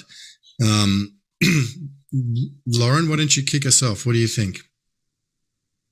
And the first thing that comes to mind is love, recognizing that that was the largest word. For those that aren't familiar with how the Mentimeter works, the word that is mentioned the most grows the largest. And as we saw, at least in the last version, love was at the center, and it was indeed the largest. And so, I feel like our inner work is always the most important. And if we can remember to start there and move from that place of love, with that intention, I think that things have a very good chance of working out. Yeah, beautiful. Love was at the center, wasn't it? Big and at the center, Jarvis. What were your reflections from that? Yeah, I mean, I agree. I mean, the words that really stood out for me was love and unity, and I think that there's been a manipulation of this word love, through the Hollywood model of love and through Greek tragedy and, all these kind of conceptual ideas. But the true essence of love, we all know it. We all feel it. If we can share it, certainly, if not always in human relationship, but certainly in the relationship with nature, then of course that always starts with self. So, it's a very, very beautiful, abundant, powerful thing, love. So it's so lovely to see that love was the strong word. But I do believe that we incarnated into this world, into this dimension, into this reality, and wanted to experience ourselves in relationship with Gaia, with Mother Nature, so we could actually get to know love by our outside experience. I feel like we know love already within, and we've come here to experience it in relationship with others. And that's a magical thing. That's a really wonderful playground.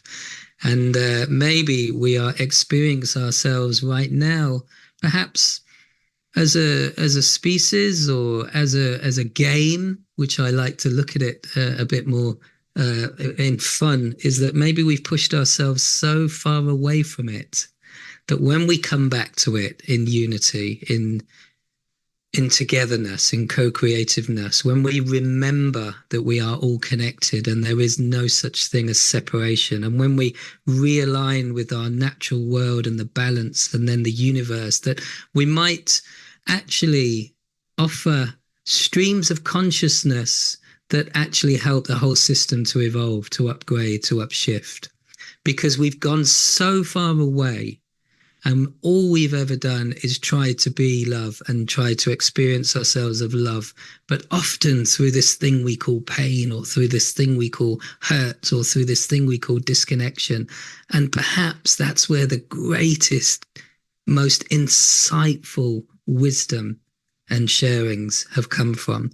So that's why, to me, it feels like this is a monumental, magical opportunity for us to remember, to awaken those cells within us that already communicate with each other through the culture that lives in our microbiome and in our stomach and in our energy and in everything else. And if we can perhaps just allow ourselves to remember and awaken, and perhaps get the little bit of the I out of the way so we can become we, then we will begin to feel that vibration and actually transform this crazy world that we're living in into letting it reform itself in a different way. Because we know this one's not working. So what have we got to lose? Absolutely. Absolutely. Thank you, Jarvis. That was beautiful. And thank you, Lauren, for presencing the heart of all of that. So how might humanity live the essence of the words? Well, I think you've both shared delightfully, and it's an incredible challenge. I think that we've seen and heard, I think, quite a lot of spiritual wisdom here as well, that it does take that level of personal transformation. There are so many tools. I mean, we're blessed to be born in an era like this, where we have access to all the world's great wisdom traditions and lineages and religious faith-based traditions, indigenous perspectives and wisdom traditions. We really have such an extraordinary opportunity to engage with every possible aspect of human wisdom, culture, and tradition. And so I think part of that, the challenge is there's so much, is that, sometimes it's hard for people to kind of like find something and stick to it in a way that actually ends up being transformative. We try a little bit of this, a little bit of that, a little bit of this. It's kind of fun. But I think that those wisdom traditions, the indigenous wisdom traditions and the faith-based traditions and emerging spiritual wisdom, has so much to give us and offer us and guide us on this journey. I mean, it's not an easy task. I think you said before, Jarvis, and we can all relate to it, that it's often in our adversity that we grow the most. When things happen that we probably don't want to happen to us, but in those situations that we grow the most. But in order to really come through that, we need to be able to draw upon those resources. And yes, within us is the infinite resources. And also sometimes we need some scaffolding and some things to be able to borrow and get us through from one stage to the next. And so I think that in the community that we're being a part of here is a tremendous resource in being able to draw on each other for solace, and for consolation and for inspiration and for, when we're down, to be picked up. And that's love in action, right? So I think that's definitely a big part of humanity's sacred mission, is basically looking after each other, right, and taking care of each other as much as we can. So let's the next question that you guys had so beautifully proposed here, and we're going to be answering this one in detail through the responses, which is what needs to change for it to happen. So what's got to happen in our society on a micro or a macro level? Love to hear your thoughts on that, Lauren. What's got to happen? What's got to change now on a macro level, micro level for this to take place and to unfold? I mean, I think it really still goes back to the same point of what we were talking about. If we remember the truth of who we are and what we're capable of, and remember to start there first and move out from that place, that takes care of a lot of the issues that we're encountering, in my experience. And the second part is, and I see this every day as I talk to the people who are doing this sort of work, when we tune in and really pay attention to those things that make us come alive, understanding, you talk about a sacred mission, understanding that that's no accident. There's a reason you are here, and each and every one of us plays a role, an important role. So if we start with tuning in and understanding, I have a mission here that's very important. What is it, and how do I find it? And the way that I have found it is to pay attention to those places where I feel I come alive, where I feel I can make a meaningful contribution. And I just want to encourage everyone who's here listening, if maybe they feel they don't feel they can make a difference. I know sometimes the world feels overwhelming, which is why I wanted to point to all the people who are doing incredible work all over the world, as they are, and the speakers here and many, many, many others that we're talking to on a daily basis. It's not what we hear every day when we tune in, wherever we tune in. But if we tune into ourselves, into our heart, and remember and ask the question, how may I serve? On what level will be shown, and trust that, I feel that we will begin to see the change happen. And, frankly, I see it every day as people show up, tuning in, creating synergy, watching the synchronicity, taking that next step, and remembering also it doesn't have to be linear, and it often is not. which also can sort of be disheartening for folks if they're feeling like it's going to take so long, it's going to be so hard. It's step 1, 2 to 10. It actually isn't when we work in this field and in this way. So yeah, I feel like that would be a big step in the right direction. Beautiful. It's great to see it happening too, isn't it? And sort of feel it and experience it. And we've got a long way to go, but you can feel that happening. Jarvis, we've got a minute left of the breakouts. It'll be fascinating to see what people are going to report. What are your thoughts, brother, on what needs to change? Yeah, and for me, I like to keep things simple because I think, I'm quite a simple person, and the way I was trained was simplicity seems to be the better of consciousness. But for me, that word that you used about the indigenous, it strikes me that every single human being on the planet is indigenous. The problem is that we've forgotten our indigenous sacred ways.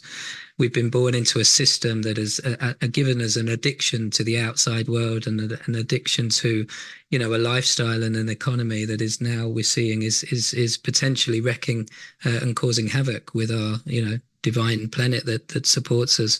So it's awakening the memory within, and I think it's the easiest thing to do because it's a truth. So how do we do that? It's, as Lauren has said, by asking the questions: what is my purpose? Why did I choose to incarnate into this world at this time when it seems to be the most chaotic time ever? Maybe I've got something to add. So if we can remember what we're brilliant at or what we love doing, and then offer that to the awakening of the sacred mission within ourselves and within others, then even if we do all go out, we'll go out in joy doing what we love and what we're brilliant at. But it's very unlikely that we will. Beautiful. Love it, Jarvis. Thank you, and Lauren. And I think the breakouts are closing and people are coming back into the room. So yay. Lauren and Jarvis, you want to welcome them back, and we'll get the next Mentimeter up. Yes. Welcome back, everybody. And maybe, Ben, you could give me a thumbs up when we know that everybody is back in. I hope that your session, firstly, was enriching, because really to be able to speak out what is you're feeling inside and for others to listen is a wonderful gift for the listeners and a wonderful gift for the speakers. So the reason we did that is because what we wanted to do is just to work out whether your immediate response was still the same after contemplation and actually speaking out the words. And as we know, the words have the power to manifest. And with Ervin's work and Jude's work and many others that are converging science and spirituality, we know that actually the information that is conscious creates the reality that we live in. So if we can change the building blocks of the information, then we will actually create a different experience on the outside world. That seems to be how it works. So well done, magical. So are we moving to question 3 now? And this is a question. Oh, yes, great. We're going to do question 2. Yeah, do question 2 and then we'll go straight. Sorry, I thought we did 1 and 2 before. So we're going to question 2. My apologies. And this is the question in front of us. How might humanity live the essence of the love, the unity, the hollow movement, all those amazing words that came up in the word cloud? And what, if any, frequencies or words could be missing now you've had a chance to express yourself and, if you like, put the feeling state of your beingness into manifestation by saying those words? Is there anything missing? What is it that's missing? And what other frequencies might you add, or words might you add? Courage, fantastic. Love that. Has just popped up on the screen.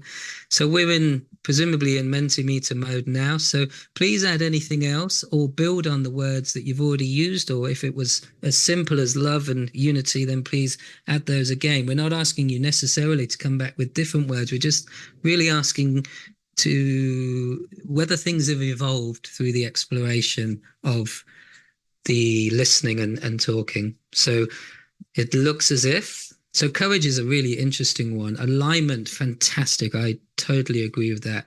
Compassion, yes, we definitely need that in the world at the moment with everything that's going on. Partnership with nature. So they all seem to, living, loving universe. Practice stewardship, love that. respect for diversity, sacrifice, coherence, trust.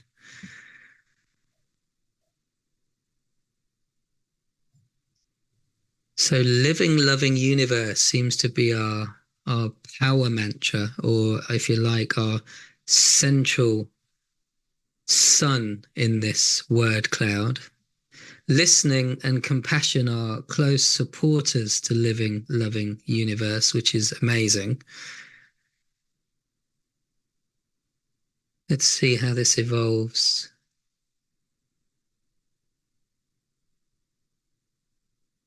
We've also got words coming into the chat for those that aren't on the Mentimeter. We've got connection. Oh, we've got all kinds of stuff. Consciousness, engagement, act, integration, transparency, collaboration.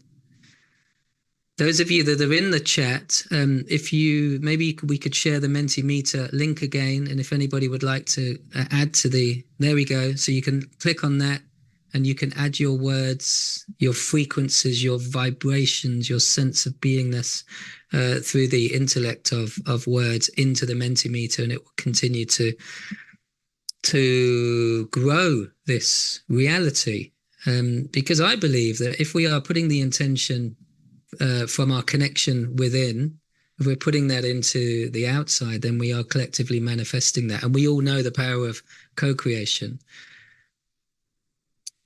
So we're still really, really supported by deep listening, by prayer, music. Yes, I'm a singer-songwriter, for many of you that don't know.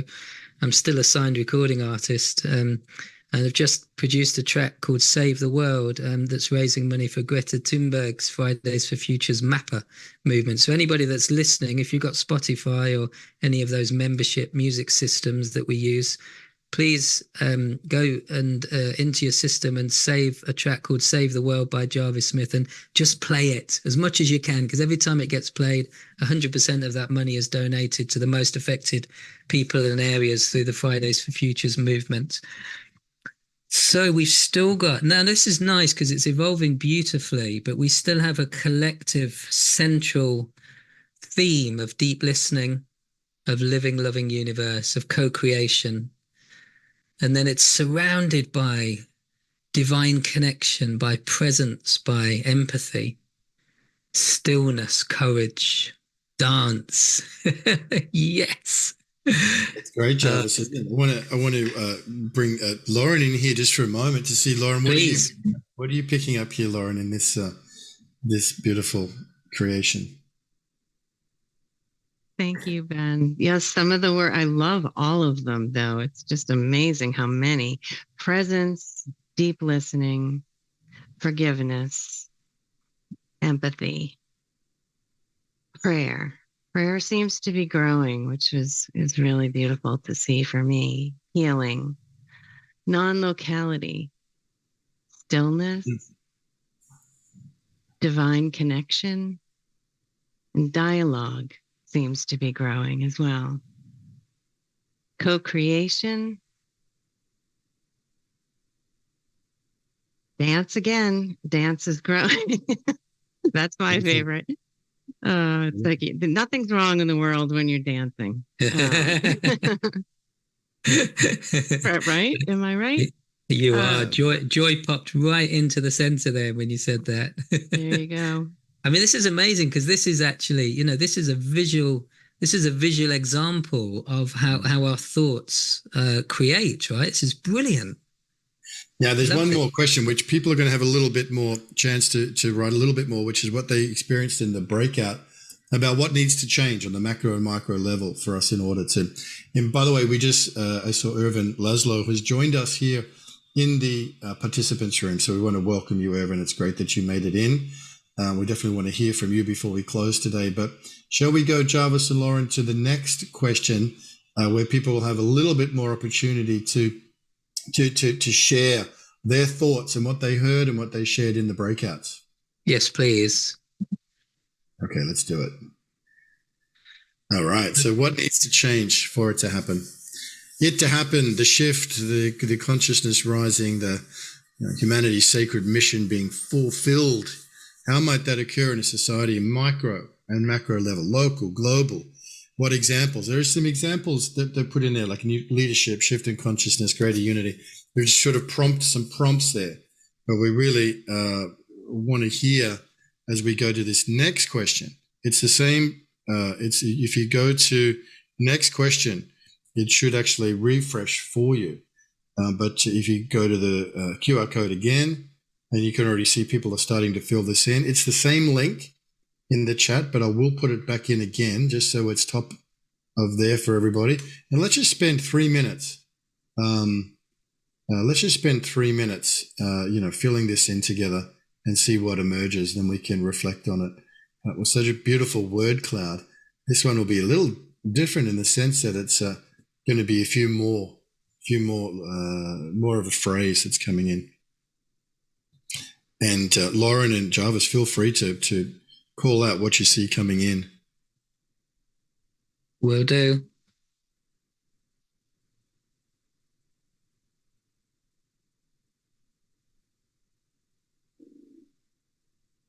Let's give everyone some time to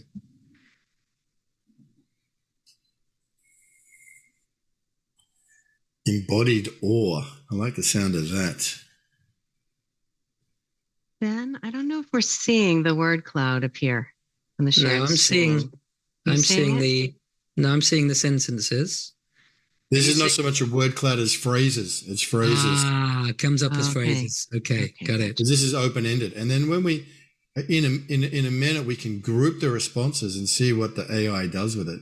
Got it. So we're seeing here, gosh, there's some amazing stuff. Restore Indigenous Wisdom has just come up in the chat. Love and More Love in capitals. That's a sung, shouted version of that. I love that. Work with shadow. Oh, yeah. Trust. I think that's a really, really good one because it's quite tricky to trust, isn't it, in the world that is a bit challenging at the moment. But actually, if we can increase the vibration of trust, then that will obviously expand into consciousness for everybody. So, yeah, love that. Invitation to nature, invitation from the nature. Model what we want to see. Yeah, Gandhian phrase, be the change we want to see in the world. I love that mantra. I don't think that we need to recreate any more mantras. That's the one.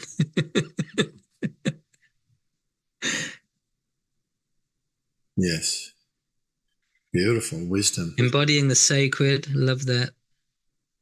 I guess understanding more the sacred, because perhaps we are already the embodiment of sacred, just to challenge that a little bit, but maybe understanding it or getting to know it more. So I guess that's the same thing as embodying it, right? Living it. For me to engage, to listen to others so we emerge in the dance. Yeah, I'd like to share a little story just while you're doing this. So when I connected with nature, Mother Nature, about the climate crisis, and I'm constantly doing that nearly every day, what she just keeps telling me is that this is, firstly, do you think I'm calling this a crisis, which is one of the things she said to me. So that made me laugh. And then she said that, perhaps if humanity will at the very least, just wake up to living in gratitude for everything that I've given you, for you to create your, profitable businesses and for you to thrive and et cetera, et cetera. If you could just unify in gratitude and praise for what I've been able to do as your support system, then I can turn this thing around miraculously. I have the power and the ability to shift what you're calling a crisis into something else very quickly, but it will require co-participation, co-creation. And that starts with gratitude and appreciation for everything that I've given to you. So I thought that was a beautiful message from the earth. So just sharing that, maybe this thing that we're calling a crisis is actually just a very simple opportunity to have our shamanic awakening en masse together collectively, so that when we all evolve, we all come out of it with the wisdom of knowing and being and connecting. So what else have we got? Love and peace. Yeah, love that. Well, there's a lot of wisdom of knowing and being and connecting here, right here in this responses, Jarvis and Lauren. This is amazing, isn't it? Yeah. And, we may, this is incredible. So if I push space, we'll see what the AI does in terms of putting it into categories. So it's going to pull it all together. Got it. So it's sorting the circles from the squares, it says. Right. Okay. So the most, so the biggest, there's four that are completely very close to each other. Creative expression, trust, So then conscious. go into the creative expression ones. Ah, got it. Wow. And then trust. Trust is big. Trust That's is a big big. one, isn't it? Yeah, Right. it is. So how do we cultivate trust? That would be a good question for us to ask ourselves. Cultivating trust. Mm-hmm. Yeah, I Consciousness think that's a very expansion. important question Go ahead, to Lauren. ask. I think that's a very important question to ask and cultivate trust. And I'm hearing it in a lot of different places, and now we're seeing it here. Divine alignment. Divine alignment. Nature connection is really strong. Yeah, that's been my gateway to trusting, is having that connection with nature, which is innate in all of us. We've just been ripped away from it by a system that's been trying to tell us that money makes the world go round, when we know that's a lie. Well, interesting. Economic transition is got a whole theme too as well. So yeah, isn't that amazing? Yeah, it's really magical. Really magical. Great harvesting tool. 10 different ones found. So we'll go back. We'll stop it there. That was really, really special, and seeing all the different expressions. We hope that people really enjoyed being in the breakout groups, and perhaps we can, as we're starting to come towards the end of session 1 here, perhaps we can bring Ervin back. Ervin Laszlo is here with us, and hopefully you've been enjoying some of the engagements. Yes, I have been enjoying them. Yeah. And the speakers that followed you, Ervin, were excellent. Are there any sort of reflections that you have for us as we come towards the end of the first session of this Humanity Sacred Mission Symposium? Off the cuff, it seems to me that the idea of fundamental change is getting hold. That really that is not something that you can patch up. That there's something new is beginning, and we have to live that something new. And that change starts with us. I mean, I think these are things that seem to be coming out. The whole notion of upshift, which I heard about 2 years ago, and now it's catching on. I mean, people and organizations, everything is using it. And I think the whole idea of the sacred mission will likewise probably catch on. That is something more than just a patchwork. There's something that's very deep that is awaiting us and that we have to do. This is a moral obligation as conscious human beings. So I think these things are literally catching on. Sorry, I'm using another computer, so the photo is not so good. Probably I would have to put on another light, but I used other lights in all the other computers. You're fine. You're fine, Ervin. It's good. It's good. It's just great to have you with us. Okay, so I could switch over on the other computer, so I had to use this one. Okay, so I'm very happy with the idea of fundamental change. Really, something important is happening, and it starts with us. I mean, these are, I think, things that we have to take away. We can't take with us. Well, thank you so much. And I think it's been a beautiful session. It's our first one of 6. And then, of course, we're going to have the 2 harvest days on February 18th. And we're going to continue to improve and learn and grow. I really want to thank you, Jarvis Smith and Lauren L'Amour, for facilitating, for speaking today, and to all of our speakers who were really excellent. We'll keep the Zoom room open for a little while longer, but I just wanted to acknowledge the 2 of you for doing a great job. This is session 1, which is closing, and then session 2, which is coming up in just a few hours, 6 p.m. Eastern, 3 p.m. Pacific. We're going to move quite quickly to implementation, which I think is super exciting. And I know everyone here is ready to go and get it done, whatever getting it done may look like. We have some business leaders from Europe, some brilliant thought leaders. Michael Sheldrick's the co-founder of Global Citizen, where many of us know the festivals, Adam C. Hall, Harry Vegi and Tamsin, and Rocky. It's an amazing lineup, and it's going to be facilitated engagement session from Anna Marie Vahova and Hasina Patel from the Hague Center for Global Governance. So there's a lot more. And then tomorrow, it just continues with these extraordinary global leaders coming together, synergizing for change at 10 a.m. Eastern time. Peacemaking, co-hosted by John Raymer and the incredible group that's come together around peacemaking. And then session 5, embody and engage. They're all amazing. And session 6, bringing it home. Slightly different time on Sunday. It's at 4 p.m. instead of 6 p.m. So all of them are going to have these engagement sessions. But thank you, Lauren. Thank you, Jarvis. Do you have any sort of closing reflections, Lauren L'Amour? And again, thank you for your support and your work to facilitate this session and to present today. Well, let's get you unmuted. Go ahead. Sorry, Lauren, go ahead. No worries. I just wanted to thank you, Ben, and to re-echo your words of the beautiful inspirational words and work that all of the speakers before us were and are doing. So thank you all. It's been a lot of fun being with you and your team, and Jarvis as well. Thank you, Brother Jarvis, for your gifts of the facilitation and the beautiful meditation and sound meditation you did. Any final comments from you? Only a huge gratitude and appreciation. Ervin, it's so lovely to see you and share this space with you, all of the other speakers as well. And Ben, to you and your team, all the people behind the scenes that are making this happen smoothly and slickly and beautifully. Thank you for having us. It's been a great pleasure. I really, really appreciate it. And to Humanity's team, you are all wonderful. Let's go and change the world, be the change, and watch it evolve and emerge. Thank you. Absolutely. Magnificent. Thank you, guys. Thank you very much. And I just want to also share what John Raymer's put in the chat. We're getting ready for the harvest on the 18th, but we need your contribution to that. Go ahead, John. I'm going to put the link in the chat again.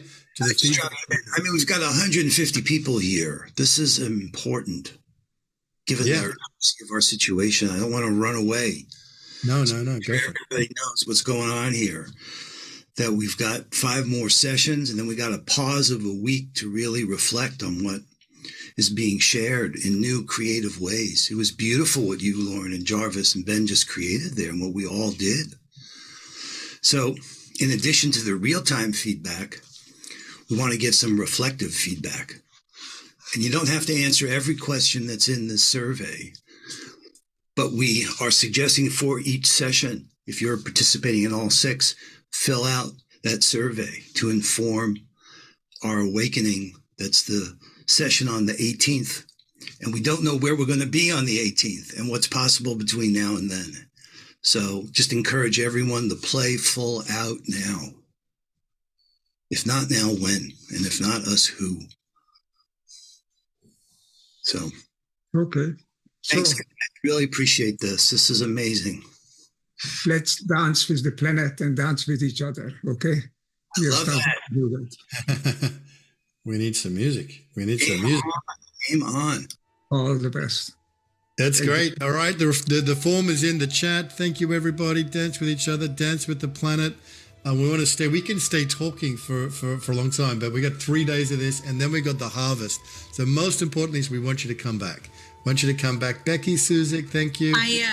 So just want to make sure we're not doing time for total reflections yet in terms of hands up, except what we wanted to do is address what's come in the chat about how people can watch the recordings of this. And so Unity Earth Television will have the recording there, and with the email that you signed up to, we will be sending you follow-up emails about how you can watch the sessions afterwards. But we want you to come back in a few hours to our next session.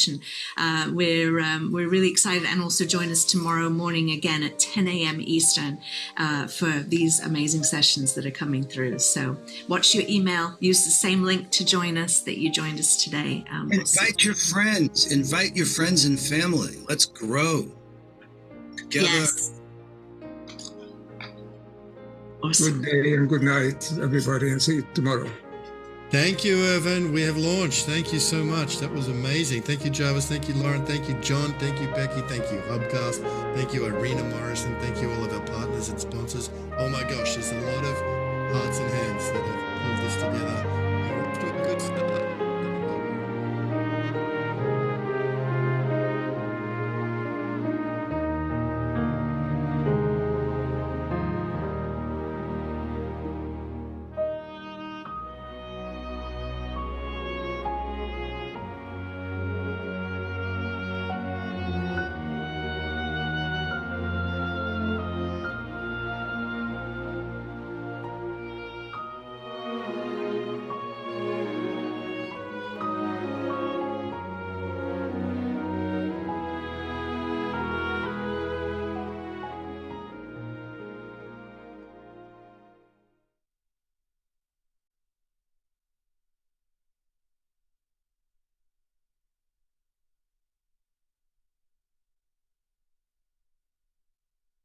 A lot of people look at this and think, gosh, this might be difficult. This is a really hard work coming together and saving the world, so to speak.